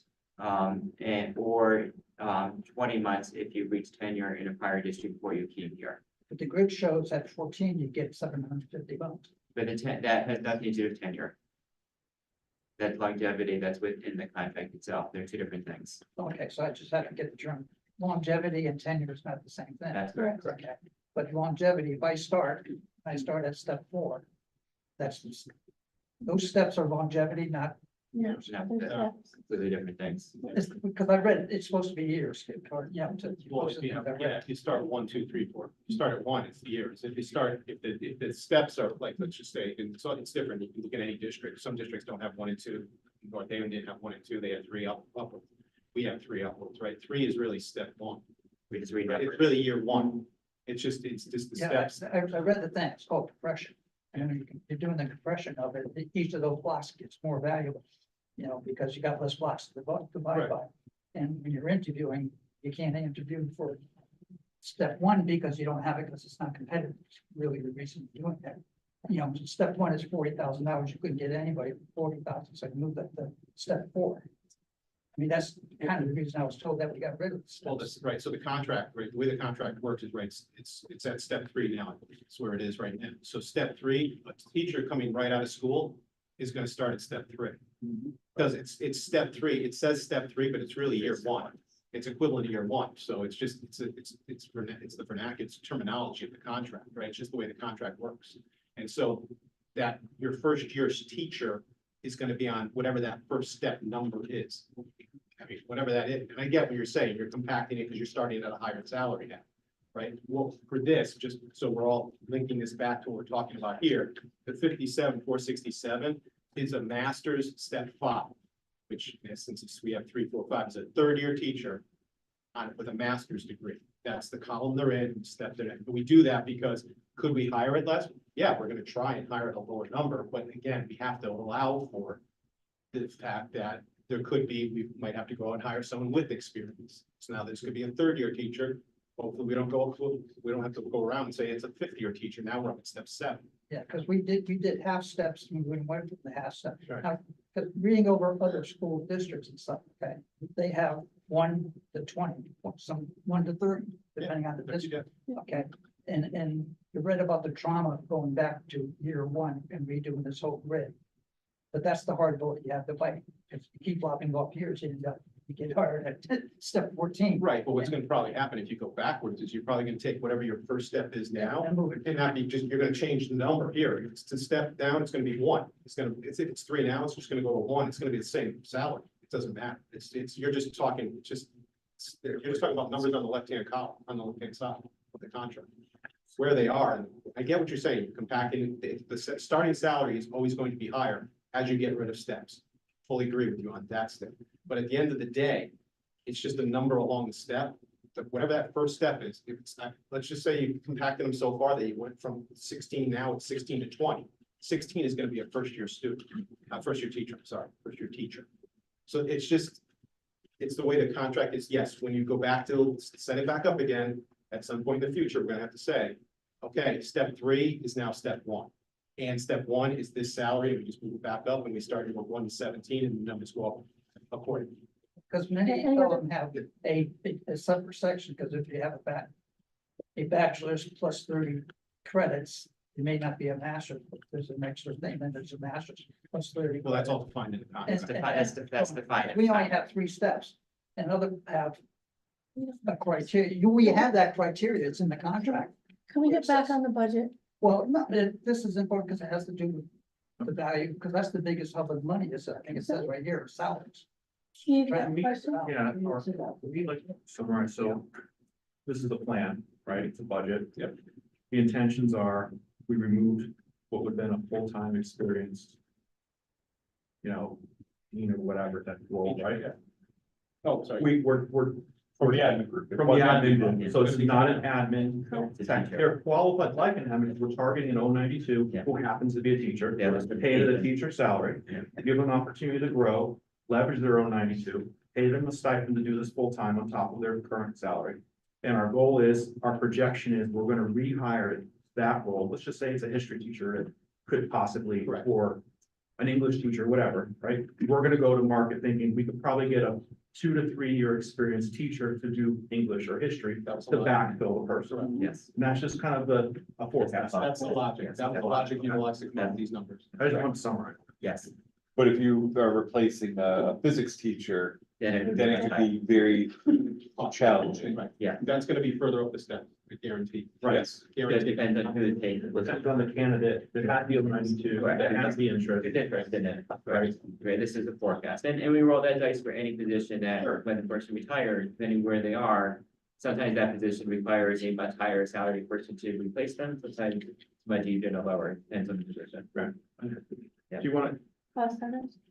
Cost center, you want next, again, cost center is just, it's the same thing before, it just rolls up from the budget. So page 5 is the waterfall, what this basically shows you is that, now again, we're proposing a 5.45% budget. This is the percentage that each one of these categories make up of that budget, of that 5.45%. As you can see, some actually lower it down, if you added it all up, if you added up all the blues, it'd be over 6%. But the other ones drop back then. So again, stop here. Are there any questions about page?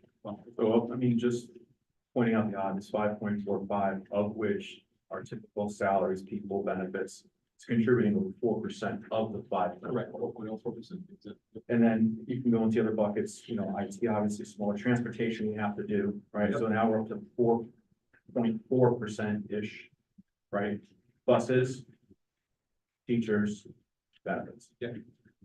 So we got 1% of the budget really covers everything else. Yeah. Correct. I created a standalone infographic document that represents the numbers behind that, and I'll hand out to them as well. Okay. Salary analysis. Salary analysis, page 7. This comes in two flavors. One's summary, which is the first 7, 8, and 9. And we did this to show what's being funded by the operating fund and versus what's funded by grants. So just to add one thing, so some of the theme you'll hear tonight and in this budget book, you'll notice sometimes each line item has an explanation where it came from. So the assumption was a calculation. When Howard rolls through this head count, you know, salaries versus, you know, where we might pick up some grant money. This is again, to simplify it, not just for us, but for the public. This book is meant to stand on its own. It's meant to make it much easier to comprehend, reduce questions, reduce misinformation even out in the public.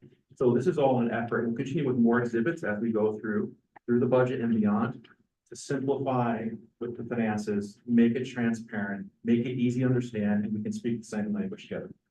So I want to thank Howard for putting that all together and you guys can talk about it. So just to go through the summary page, so I did it by location. I'm going across current salaries, new salaries, and then what's covered in grants. As you can see, Quaker Farms, bulk of the salaries are covered, are there. So yeah, the bulk of the operating budget is covered the salaries. We do, however, have Title I grant funds that for $50,917 that cover 1.5 part-time tutors. So again, what that's doing is it's taking the funds out of the operating budget, so it's not the Oxford taxpayer is not directly paying for them, and it's putting it into the grant. When we're down to Great Oak Elementary, we've added 2 new positions in that salary line. It's the grade 5 teacher and the literacy coach. Literacy coach is actually going to be shared between Great Oak Elementary and Quaker Farms. However, it was just simpler to put it in one line here instead of spreading out. I'll move down to the pupil services. There we are utilizing $594,000 of grant funds, the IDEA grant. And that is going to have 6 teachers and 2 paraprofessionals or some mixture thereof, depending upon what the state will allow us to put in. So you will end up, it'll be $594,000. It could be more paras and less teachers, or depending upon what the state allows when we file the actual grant application. Oxford High School has 2 new positions, for a teacher. We're assuming that the teacher for the intern position comes from Oxford High School, because we know one that's interested in that. The greater pool of teachers, this, night two, and then that. So that's why that new position is put there as in the budget, as well as a full-time career. Absolutely. I might have misunderstood an explanation. So, before we were talking about the, teacher to replace the teacher at the middle school, I had asked, are we gonna see that at the high school also? And I see it at the high school. So is that instead of at the middle school? I'm just trying to figure this out. Because on that 1070 line, it says, teacher to replace at intern.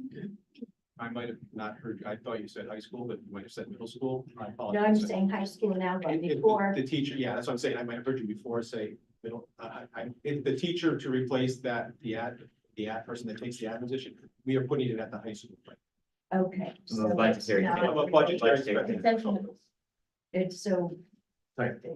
I, Yeah. let me just go back to saying. Did I change it? I think the first, I think the. Yeah, I apologize. That says middle school. And it should, so that's that line where it's the middle school teacher. It's not a middle school teacher. It should say high school. That's a typo. And Page it's 2. not to do with grade 5 teacher, this has to do with so I'll break that in spite of that. That's We are kind of hung up on because the numbers look the same, the 57 out. Yeah. The 57 out wasn't asked for a unified teacher in the middle school, so I think it's kind of a copy paste. so And that fifth line, grade it teacher was should in say director high elected. school. It should Yeah, be it high should school. say high That should school. typo on my part. HS, yeah, it's a typo, but it's a good catch. Sorry about that. Where are we? Page 7. Page 7. Page 7, we have 2 new positions at the high school. Yep. We got that.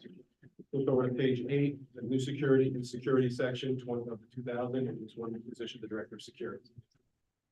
So. I'll stop there. If there's any questions. So we're operating in call it 19.4 rolled up with offsets from grants, 645. That is correct. And supporting that as a reduction to the taxpayer. Correct. And it is highlighted later in the budget document, but we're not putting these positions in grants that go away. These grants are continual every year. There's no danger in us seeing the IDA grant go away or the Title I, but these are solid. It's not like we're putting like an extra funds that's gonna go away in a year. These are solid and annual. These are, you can bank on it. Nicole, I don't need Howard to read 30 pages to me. Can we vote? Yeah, we don't have to do the next. Sue, did you have a question? Yeah, I wanted to know what the separation of the grade 5 teacher and literacy coach, it was a total of 130,000, but what, he did what? Grade O? 7 at grade O, yeah. Yeah, the grade 5 teacher, I want to say it's 70 and 60. It's 70, I think it's 75 and 55. So the grade 5 teacher is 55, the literacy coach has to be at a higher step level. So, yeah, it's certification wise and everything, so they have more experience because they're a coach. So they're gonna be at, which are the numbers? It's budgeting just that you're gonna hire someone at a higher At a step, higher step. because they're usually gonna have more experience than. Yeah. Right. At the end of the day, we could buy you a 10-year veteran or a 4-year veteran who's applying and we're figuring that the most qualified for the position. And it's just a budget. It's, you haven't interviewed yet. So do you guys not want to do 9, 10, and 11 and 12? Yeah, it would be helpful because Howard's information was very helpful. Especially that one about clarifying. I did have a questions, and this could just be me missing something, but when the breakdown, when you were just talking about the new position, director of security, and you were talking about 3 full-time employees, right? Is that right? Yeah, so, So you talked, go ahead. no, it's the 3 ASOs and then the director of security. Okay, and is there a breakdown on what each of the 3 ASOs get, or we just divided that 74 and 32 by 3? It's actually by 2. 2 The town pays Yeah. for one. Because The town pays Grade for O two. can. Great Oak and Quakers Farms are the two that we budgeted at our budget. And then the town. And they Town pays for the SRS. Okay, so the three just includes the new position. you got 75,000 is the director of security. You take the differential between that, divide by 2, and you get your salaries. Okay, and on the next part there, on the curriculum, two, I'm sorry. It says, two full-time employees. Sorry, what's the breakdown in salaries on that? Go to page 11 at the bottom, and you see the breakout. Okay, good. So this, as Howard mentioned, this is just, well, these pages are roll up, but we thought it was important to also by role, by school, by department, provide breakdown that way too, if somebody wants to. Sure. Can be different ways to slice and dice it. Yeah. So, I mean, to answer your question, it's an EL teacher and curriculum, and then it's Eric. Yeah, just, does it show the individual? breakdown? Yes, it does. Yes. Page 11. Okay, That would be on page 11, Shelley. yeah. Just. Okay, page 9. So again, with page 9, 10, and 11, Just roll. 12, it was just, they are the detail that were to the prior pages. But again, I don't want to go through all again, there's just questions, we can talk about it, because again. No, it's fine. And again, back to the great work Howard did, you know, most of these lines in the detailed cost center line items have a comment. If we ever have to go back, whether it was a forecast, who moved where, so I think this is super helpful. And we also wanted the document again, as you said, to stand by itself, so they can pick it up and understand what the budget's about. This coupled with the presentation, really meant to tell us whether it was clear or not. The next section is all of the detail line items. Do we wanna, I don't know if we need to go, unless someone has a question on a detail. Is there? That will be from 24. Yeah, I don't think it. What was that? 24? It goes all the way to 28. 28. Grants. So, there's no questions on this. Keep That going. section. I thought it was important to show you information on the grants of how it breaks down. So, Howard did a pretty detailed analysis, you can see what's been funded by what and what's projected on the report. Correct, that's basically what that does. I tried to color code it to the items below.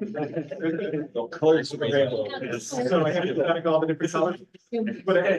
But what's in those, the definitions below is actually how the grants, what the grants are about, how they're calculated. But again, I think Dr. Miller pointed it out too. The two key grants that we're looking at here are the Title I, because we're funding salaries through that, and the IDEA grant, because we're funding salaries through that.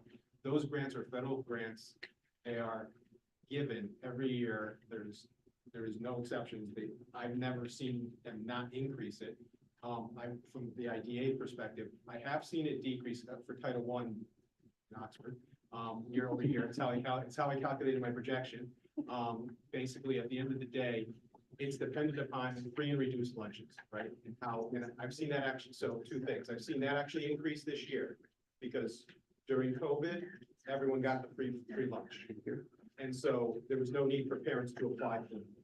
This year, everyone had to apply for it, so I've seen the increase. So basically, I'm hoping that stems the reduction that we were seeing, because they were using 2018 numbers to actually calculate the 2020, 21, and 22 Title I.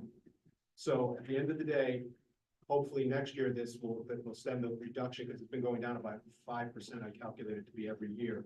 But again, it's only 5%, and but I projected we're still going to get $51,000 next year. And I think that's a conservative estimate. I think it'll be a little higher than that. IDEA consistently is increasing at about a 6% pace year over year. And that's related to special education needs. And so as the government sees that there are more needs for special education services, that has been going up. One thing I will caveat, and this is so that everyone's aware, if we ever reduce our expenditures on special education, that could jeopardize these funds. Because they will then take away these, at a proportionate rate, take away these funds if we reduce our special education expenditures year over year. There's actually, it's called, it's MNOE, it's a maintenance of effort. Thank you. That we have to calculate. We're working out, we have to calculate it. So we have to prove that we are spending more each year. There are exceptions. If you have a drastic reduction in special ed students, then yes, you can lower your special ed needs, but that's really the only reason why. As we continue to see this grow, so the potential is, I'm estimating we're getting $480,000 next year. You don't want to jeopardize those funds trying to save 50,000 or 100,000 in special education costs. Special education costs are unique, they're very volatile, and you need to spend more each given year. I'll make that clear to everyone. Thank you. No, I agree. And so, Oh, I was on page 22 for central office. There's a lot of notes and comments about the superintendent and the business manager. Can you kind of explain some of that? Because some of them looks like an overlap, like there's in one box, there's a 6.1 budget business manager fee, and then the other one, there's $126,000 fee. Which goes where? Sorry, so I'm getting there, but section line. 22. 22. Page 22, okay. Top two boxes, Top two notes and boxes. comments. They're broken out. So, yeah, so 22, 23, the, 200, so in 22, 23 actual, there was, the actual spend included both the COO's salary portion of it and the superintendent's salary.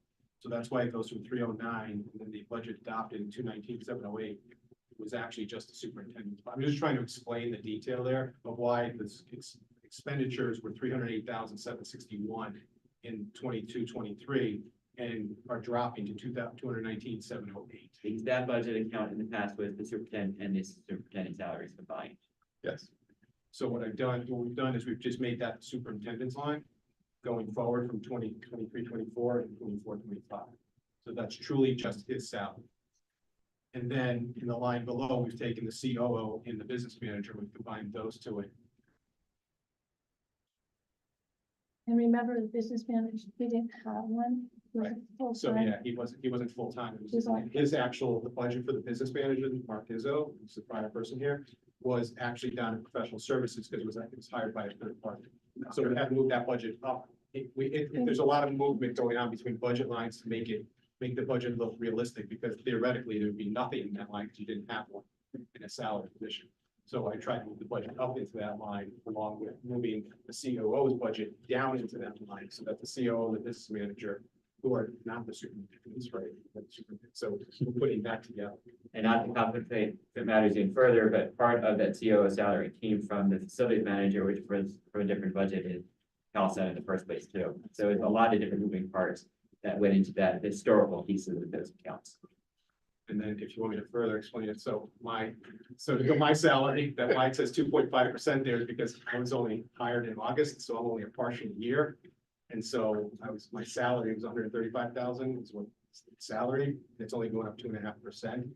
But it looks like it's going up more because it was at 100, the budget that was from the prior person was only 160, it was 116,000. So it looks like it's going from 116, 138 to not, it's only going up to $2,100. So I'm just trying to make it clear. I was trying to clarify there why the numbers were moving the way they were. Apparently I didn't do a good job. I apologize for that. Oh, we had a lot of pieces. There was a lot of moving pieces in that budget. Yeah. It'll be next year. Right. Next year it should be straight. Right. Back to 29. So 29, again, I don't know if there's any questions regarding this. I tried to make this as clear as possible. I know it's a lot of verbiage, but I tried to explain the grants out so that you understand what the grants do and where they're coming from and how they're calculated. I think I'm guilty. And to me, the walkway for the community is to recognize that there's a lot of investments that we make. That's not all the taxpayers back here in town. We look for every opportunity where grants can help offset and invest in the growth of the district without it all being to the taxpayers' base. And this all started because I keep getting confused on which grants are which grants, and I can't keep them straight, and then came the vision of let's put it on one page, let's color code for Steve and the rest of the and give an explanation of what each one does. So, And now we have it. And now we have it. Yes. Back to transparency. The next page, page 30. I just wanted to, because our ESSER 3, which is the had to do with COVID. Again, we wanted to lay out exactly what's available to us. You'll see there were salaries, there was the options are salaries, purchase professional services, purchase property services, other purchase services, supplies and property. Currently, the way we have it allocated out is $64,735 for salaries. Those were salaries that we had to move from ESSER 2 into ESSER 3 to get through the year with, so we didn't impact the operating budget. ESSER 2 ended 9/30 of the past 9/30/23. The state had informed us at that time that we would be able to extend, or initially they informed us that we were going to be able to extend ESER two out to January of 2025. But then they came back after we had already done this in the budget, they came back and said, oh, we're sorry, you can't put salaries into that, only contracts. So we had to find a way for these that ended up being $64,700. It was either, we had two options. We could move to ESER three, so it did impact the operating budget, move it to the operating budget. The decision was made to put it in ESER three, so it did not impact this year's operating. The next line down, purchase property services. One of the options that you're allowed to utilize ESER funds for is for healthy air in the school system. So basically HVAC, anything related to HVAC, or healthy schools or safety. So what we've done is a lot of the upgrades that we've had to do this year, the expenses that were in middle school, I'm sure the facilities committee has heard about this. We've been putting into ESER. What has happened is we have $200,000 in that line, which we can then utilize for there's we have school security, $100,000. Yeah, so we're gonna ask the board tonight to have a motion to allot up to $200,000 of the remaining ESER funds to contribute to some security upgrades that we're gonna do. For the upgrades to the pool back to help the town fund the important work that needs to be done. My husband was just saying how hot it was in there tonight. Yeah, So, sure. Like, it's really, really late. And again, just to continue on real quickly, to get through, other purchase services, we're purchasing software already for that. It's covering 3 years, 22, 23, 23, 24, and next year, 24, 25. And then property we purchased, so third and eighth grade, third grade and eighth grade are all gonna get new Chromebooks that they're gonna carry through their career. And so that we purchased for $81,790. Again, technology is one of the items that we can utilize. And then desktops for Quaker Farms for $45,000. It's gonna be a bit. Administrators analysis, page 30. That's great. Page 32. So I know we had talked, I think it was the last meeting was discussed when we were talking about adding a new administrator. Were we becoming too top heavy from an administrator point of view? I decided that the best way to do that is to get the data, do the analysis. So what I did was I went out to the State Department of Education for the Bureau of Fiscal Services. I looked back to 22, 23, and I picked every district that had the same number of students, but 300 less than us, 300 more than us. I then was able, that's the list you see there. I then went to each website, determined how many schools they have to make sure it was comparable. And at that point, I also got their budget numbers, got their per student spend, did the students per admin, and then how many total admins. As you can see across the top, Oxford, we have 13 total admins. The average total admins is 15. So we have 2 less than the average for the districts that are similar to us. We actually spend $873,901 less than these districts do on average, which equates to $1,436 per student less. Yeah. And all schools are on average are pretty much even. So I think what we're saying is we are basically what this analysis shows is that we are definitely not too top heavy. We're actually under the average. So at the end of the day, I think even if we were to add an administrator, we'd still be lower than the average. Any questions regarding this data? I just have a comment. So I went back through and I looked at some of the schools that we have on the list.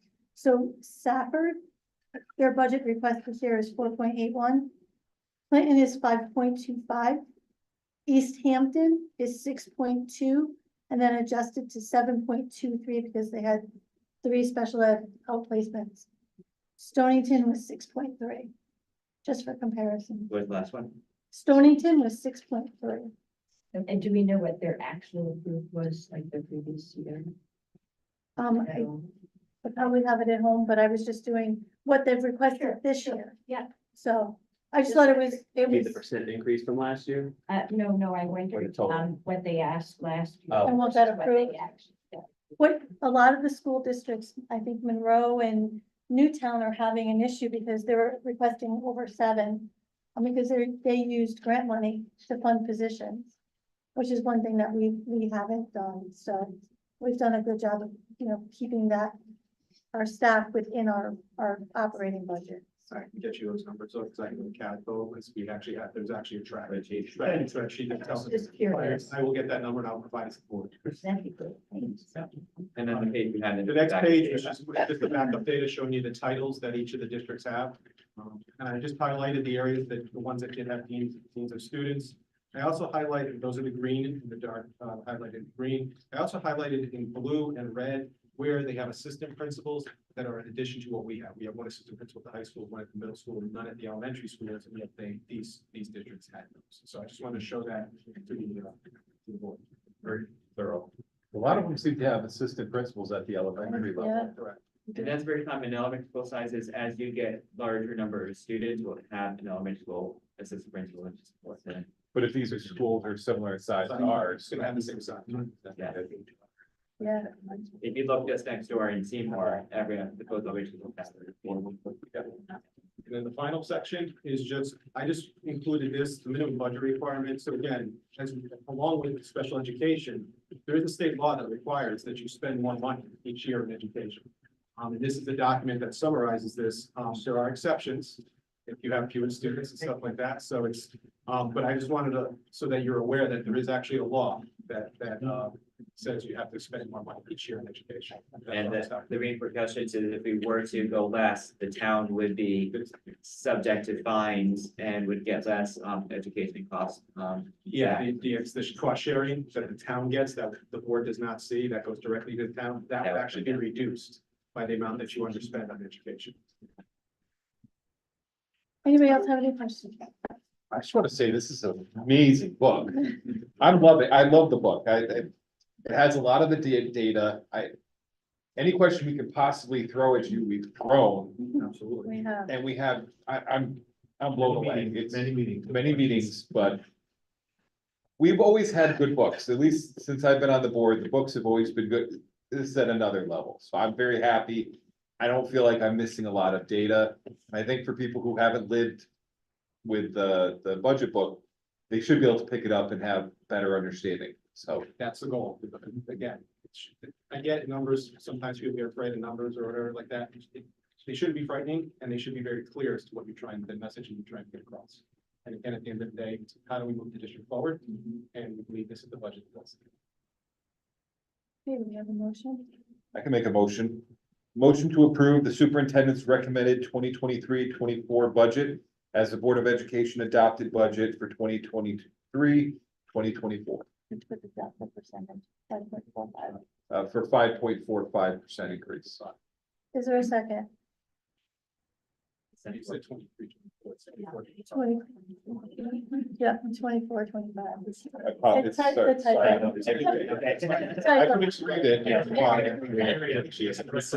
I typed it wrong. 24, 25. Is there a second? Do we need to redo it?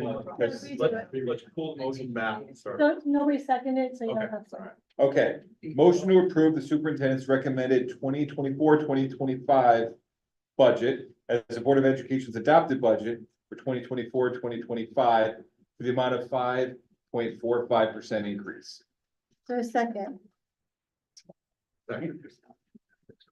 Steve? Any further discussion on the budget? What's the total dollar value?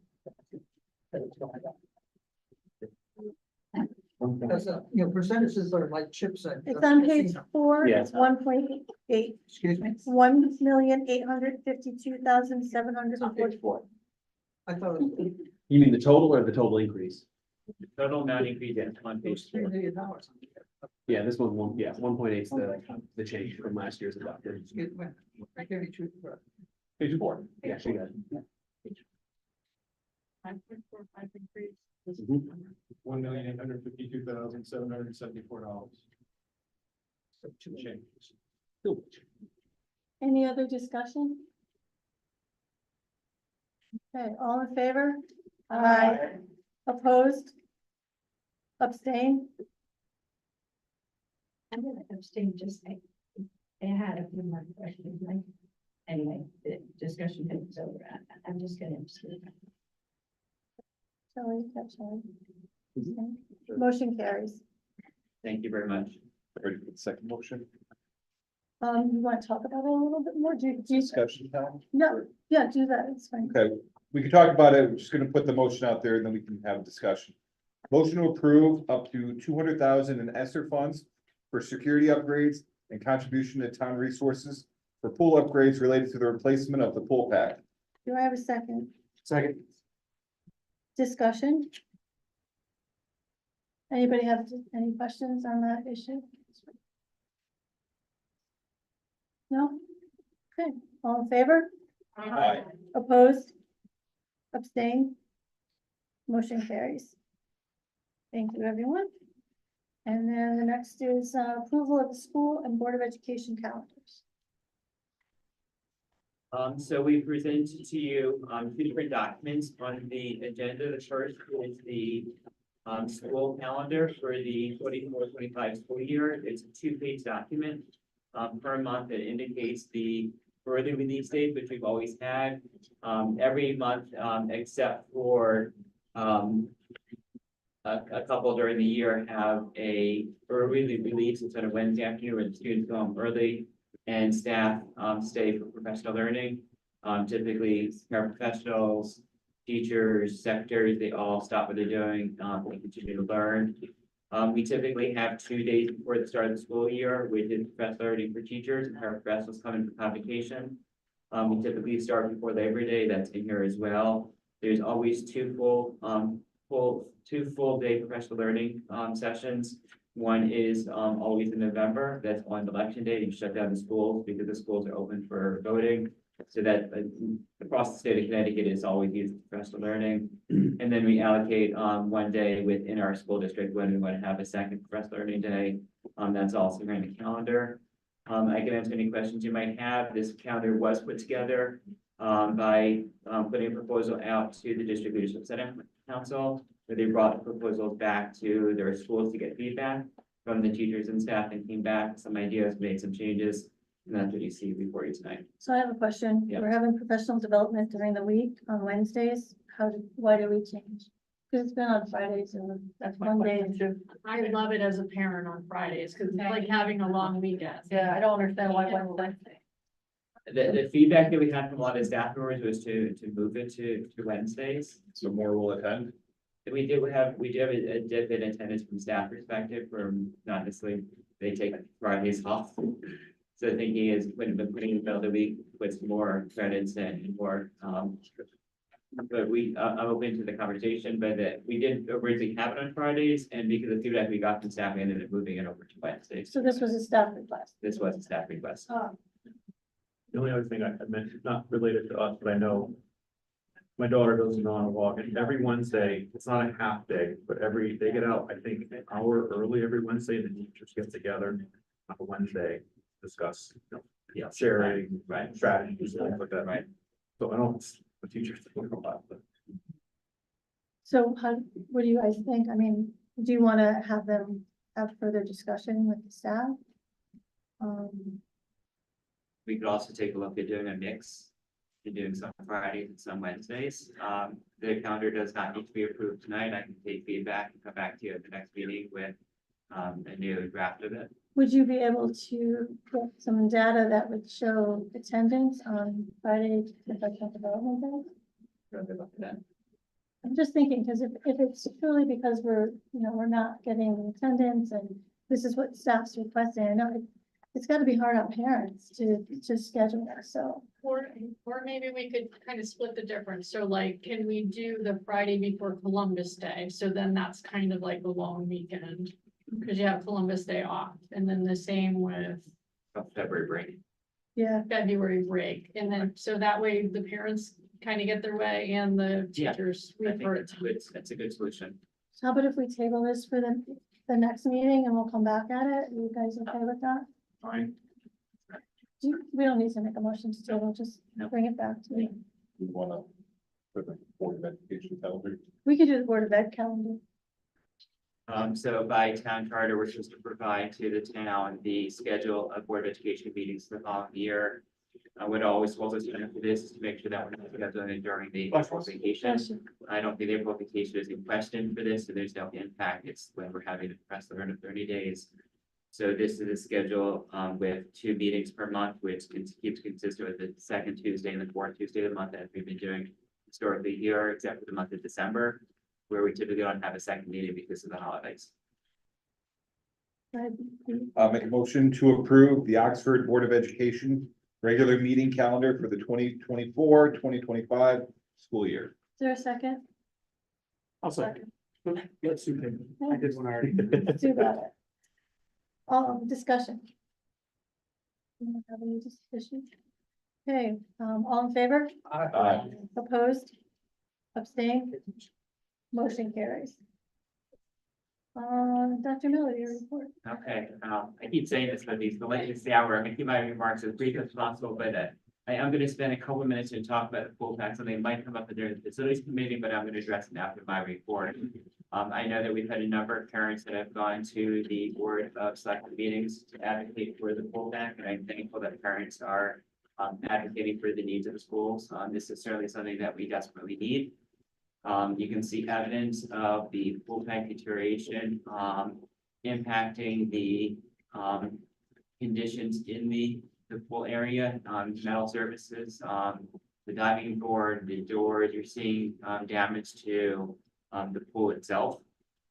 In the fact that the humidity levels, are continuing to rise that.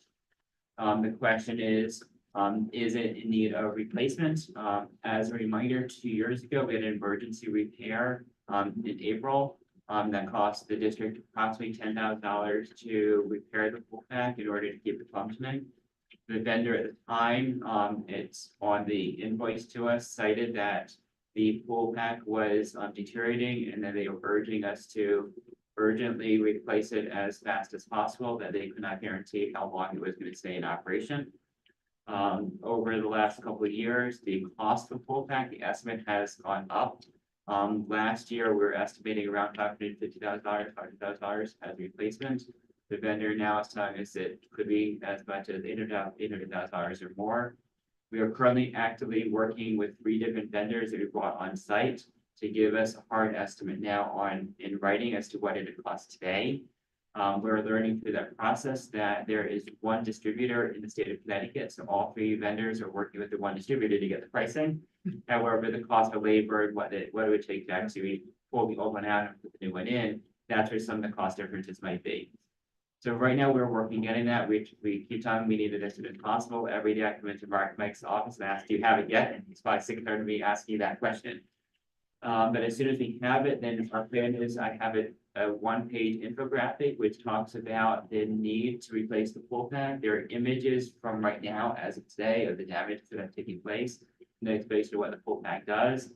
I want that hard estimate number onto that document. I'm going to release that document so that parents have access to it. And it's up on our website. It's a newsletter so everybody knows what we're talking about. We will then share that information with George Temple so he knows what the hard costs are. At the same time, we know that if and when funding does become available at the ticket price that's going to be, we're going to have to go out to bid. So we're not going to wait. We are today drafting RFP that we're going to float with a window of 6 to 10 to 12 months lock in the price. So that as soon as the funding becomes available at town level, we're able to say, okay, here is the RFP that we're ready to approve. We don't need to wait to go out to bid. We can just start the process. At the same time, we just completed some need-in maintenance on it. There was some work that the company, the vendor that we brought out that does a lot of our other HVAC work said needs to be done today. That work has been completed. So the pool pack is operating as efficiently as it could be. We did press a 3rd vendor to look at it again to let us know the condition of it. And that report, I just got an email from the vendor yesterday, did urge us that this pool pack, while functioning today, is end of life, and we do not know how long it's going to last. It could go tomorrow, it could go 5 years from now. We don't know. It is where it's a gamble how long it's going to last, and if and when it does break down, there's no guarantee that they'll be able to get parts for us. Which means it's the same condition that the HVAC is in this building and Quaker Farms. It breaks, we might not be able to fix it, and then it's offline. So there is dire importance to get this work done. There's a lot of conversation, who's responsible for what with the bonding and getting the funds for that. The board tonight voted for the use of some ESSER funds. The hope is from the hard estimate, the RFP, the contributions of the ESSER funds, the town is able to pony up and make up the difference and get this important work done for the pool, because if it is to be shut down, we're looking at for it to shut down probably a year or more, which would have a tremendous impact on high school athletics and community, Parks and Rec, auditors, and open swim. There's an impact townwide. If the pool that was to fail, the pool would not be in operation during the period of time. I'm going to shift off facilities for a moment. Kindergarten, there's been a lot of conversation statewide about the entry level for kindergartners coming in September, and that each school district needs to develop their own assessment. We attended a session in advance. Megan and Eric attended a session on kindergarten readiness and got information on an assessment that we use here. Eric has also been in contact with the local preschool, so we are gearing up for what we need to do. That will also include a visit where preschool students will be coming into our Quaker Park School in April, so that teachers can also observe students. Part of that is the assessment. Part of that is to determine what students go into what classes from a schedule perspective. There was an email that I sent to the board on late Friday about hot water at the high school. Late Friday afternoon, hot water failed at high school. We were able to get the vendor out Friday afternoon. They assessed that the valve of the hot water system had gone. The soonest that they were able to get that valve was on Wednesday, with the hope that they might be able to jury-rig the system together on Monday, which meant that we would have been without hot water for 3 days at high school, which would have impacted a number of things, including food prep. Through our relationship, or primarily through Mike's relationship with the vendor, he was able to work with them. The vendor ended his vacation early, went to New Hampshire where he already was, got the part, came on Sunday, fixed the hot water with system with the valve that we needed, and we're in operation by Sunday afternoon, able to open the school on Monday. So thanks all to our Chief Operations Officer for his smooth relationship with our vendors, and for our vendor for stepping up to get that done over the weekend, cutting his vacation short to do so. His family vacation. His family vacation, yes. I know it's early, but I do encourage you to put in your calendars for April 26th, 27th, 28th. Those are the dates for the high school musical. They're doing the Little Mermaid this year. It's going to be a huge event. The 26th is going to be an evening show at 7 o'clock, but they're going to be doing 2 matinees this year, at the Saturday and Sunday. It's going to be 2 o'clock show on Saturday, 2 o'clock on Sunday. And then Saturday is all going to be 7 o'clock. So they're trying to do a mix. And they'll be doing a range of activities and a lunch with the cats for kids. So they're trying to make it a whole family event, as well as trying to get seniors from the community senior center over to see it as well. So they're making a huge event. So just mark your calendar and see if you can make it to that. And finally, I was going to address the high school and the middle school Spanish situation. We did have a maternity leave for our Spanish program. And we did send an email out to every single Spanish teacher in the state of Connecticut that was not working. That's about over 100 emails that went out. We didn't get a single person that applied. It's a full of applicants that were just not interested. And we found this a couple years ago in high school for language positions as well. So through Sylvia's hard work, she was able to find a long-term sub that is a Spanish speaker that was able to provide coverage. Thankful to Allie from high school, who was able to come down to the middle school to help with the curriculum writing. And Sylvia did address that we were looking at using Rosetta Stone as an online tool to get the students continue to learn Spanish in conjunction supplemental with instruction in the classroom. So there's not a learning loss there. That's it. Okay. So we'll do the second audience of citizens. If anybody has any questions or any concerns, please let us know. Can I not stand?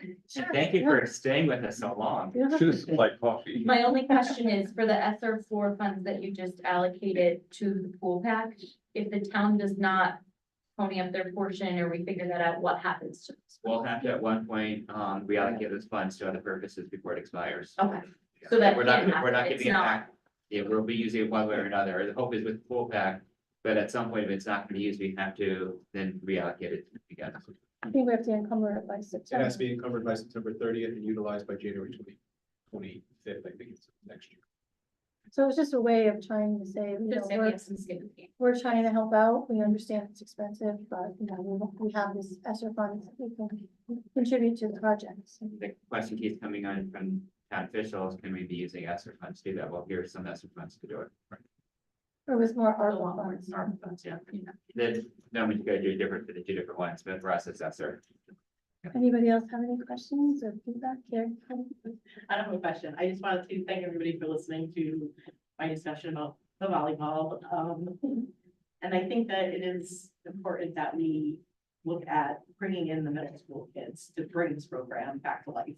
It was an award-winning team, so we want to keep that up. As far as the intramural team that he was talking about, I guess my question would have been, if we only had 5 kids and they were willing to take us, whether they would be willing to co-op with us. Which unfortunately he left, so I can't ask him. But I want to make sure that we're. I believe that Joe addressed it at the last meeting, he had reached out to other schools in an effort to try and pull up, and there wasn't any. CIAC also has a cutoff point when you can request co-op. This would be it. They were talking like the intramural team in Like a Waterbury. club. Oh, okay. The club. Have our students join those Yep. clubs. Yeah, if that would be possible. And then just looking at the co-op earlier in the year for next year, so that we can see if that's a possibility. There's, you know, Antonio Derby, Seymour, Woodland, somebody, you know, there might be a chance that somebody would do it, looking at it earlier rather than when the deadline is already passed. Thank you for that. Anybody else? I just wanted to, I noticed the Wednesday thing.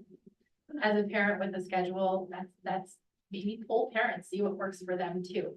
Maybe say, you know, this is what works for our teachers really well, but this is what would work for you as a larger community, so that way there's some partnership. Like I know for me, that's gonna be really hard.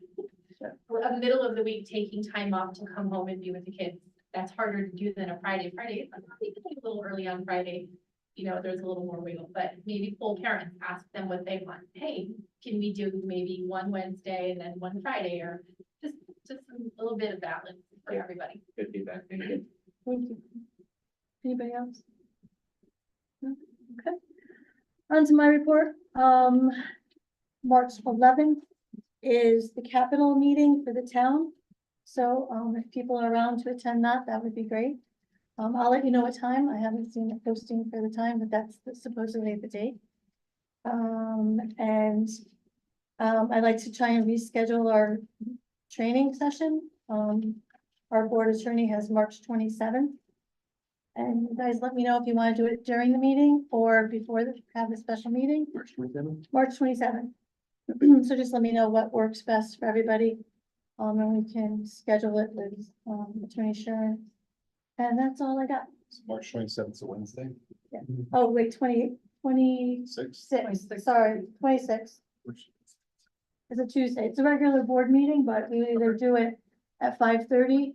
He said it would take about an hour. So if we do that night, I'm going to move to the study committee. We'll figure something out. We'll sync up. Yeah, or we could do it during the regular meeting. He said it would be max an hour. But our meetings are taking so long, didn't necessarily wanna. Can you give me that date one more time? 26. Tuesday, 26th of March. So the second meeting in March. Yep. So he's, said it would be about an hour, so. And that's all I got. Facilities, Mike. Well, Dr. Miller, thank you for using a good chunk of what I was gonna talk about. I was looking forward to talking about the vendor that we pulled back from vacation Sorry to be. with his wife and kids. And he came back to make sure our kids had hot water for school.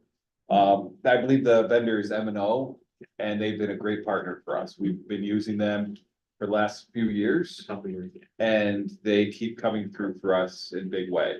And I think even Gary Franco came out and he helped find the part.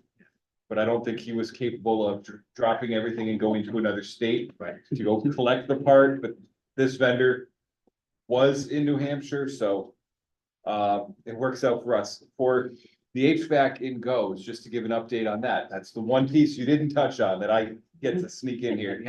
We're not only on track, we're ahead of schedule and they're moving to the next phase. And based on what I'm hearing, I don't have an exact timetable, but based on what I'm hearing, by the time we need air conditioning in this building, classrooms should have it. I can't guarantee all, but it's rolling out, they're here in the building now. Right. So they're working and, We started with classrooms first.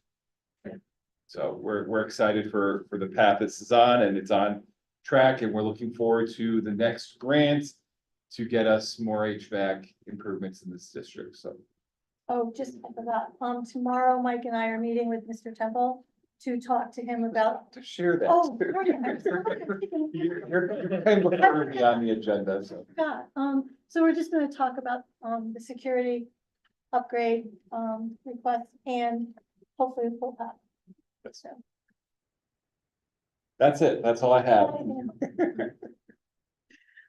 Curriculum, our next meeting is March 11th.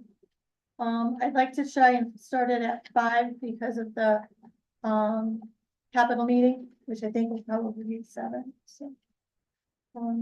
Policy, Nicole? Right, we got 4 policies and a bylaw down for a second read for tonight. The policy committee had invited Megan and Eric to come so that we can get a sped and a curriculum perspective when we were going over these policies. The first one we've already touched upon a little bit. Dr. Miller talked about changing the school age for admission to kindergarten to at or before age 5. We also have recess and play-based learning, which Eric gave his perspective on. We have student attendance, truancy, and chronic absenteeism. And then the bylaw is construction and posting of the agenda, which we largely are already doing. And then the last one is 504 policy, which is pretty structured and we can't really tinker with. So I hope that we leave that all into. Yeah. So does anybody have any questions or concerns or anything you'd like us to explain? All right, then, I guess we'll go one by one. The first one is admission to public schools at or before age 5. I'd make a motion that we adopt the policy as written. Second. All in favor? Aye. Oh, wait, that's discussion. That's all right, no, just, any discussion? All in favor? Aye. Opposed? Abstained? Motion carries.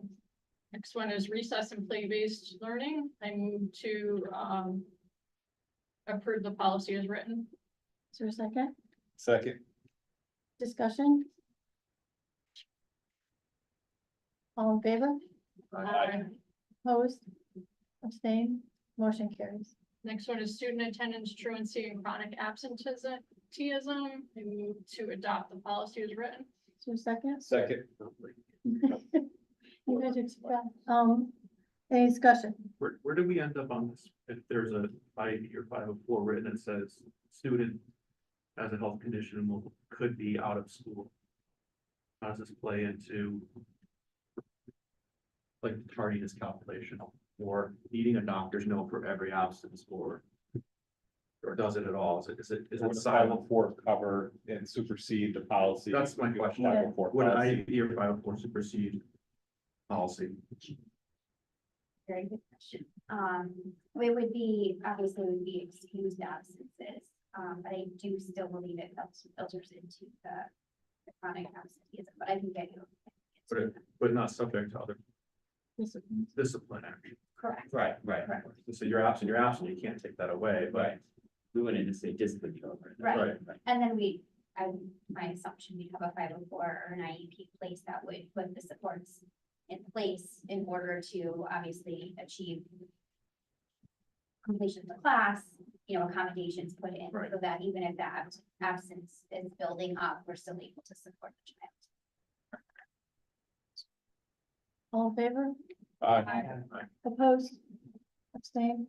Motion carries. Motion to approve section 504 is written. Second, Second. discussion. All in favor? Aye. Opposed? Sustained? I've been watching that. Abstained. Yes, I was all morning. Motion carries. And then lastly, the bylaw construction and posting of the agenda, motion to approve as written. Second. Any discussion? All in favor, Aye. opposed? Same, motion carried. That's it for me. Thank you very much, everyone. Finance. Finance. Yeah, so I mean, we covered a lot tonight. Thanks to everybody that's supporting the budget. We'll continue to meet in preparation for the town meeting. For the board members, there was a draft document under the budget area, it talks about the surplus from last year. We're committed to messaging that, how it happened, where it came from, what the money was spent on. So there's a lot of rumblings in different places in the town. So I think it's the utmost imperative that we continue to message it and just like this budget with explanation, we're transparent. And we'll continue to provide updates each month to this board, how we're progressing on actuals versus this year's budget as well. So there's not any surprises. We have a date for when we're meeting with Board of Finance, I called Jack Crowley this morning, he did not return my call, so I didn't hear back from him. That was my question. but it's coming up. It typically is within the first couple weeks of March that we typically meet with them. We are handing out a sheet of paper to you. It's 2 documents. One goes over, it's an infographic that explains the talking points, the numbers behind the budget that is holding it right now. The second is a document on the surplus that we're looking for feedback as a Right. board at our next meeting. Yep, so that is a draft for, it's got busy numbers on it, but it's for you to consume now and look at it. And we're probably gonna put a summarized bullet pointed document over it as well. And it, again, back to the theme of all our documents should be able to stand on their own public, be able to be read and understood to some degree. We're gonna continue that trend. Any questions for Steve?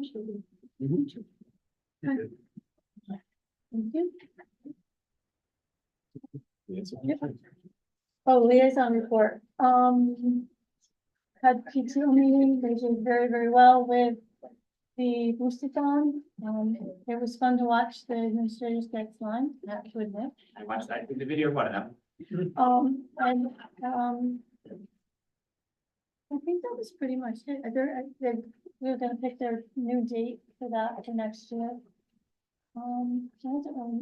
They did a couple of, yeah, they did a couple of fundraising approvals. That was pretty much it for the PTO meeting. And, The Booster Club next meeting is Wednesday, March 6th, and, the bingo is, you can apply now if you want to, or register if you want to play. March 14th, gonna be at the firehouse, the Riverside Firehouse, so. 13? 14. The link is up on the, Booster Club Facebook page. what day of the week is it? That's right. Usually it's Thursday. Thursday. Should be a lot of fun, it's always fun. Any questions? No? Okay. I'd like to make a motion to enter into executive session for discussion and possible action regarding consideration of written attorney client privilege communication relating to Freedom of Information Act concerns and executive session conduct, executive session anticipated. Is there a second? Second. Pardon me. Wait. And And invited, Dr. invited Dr. Bennett.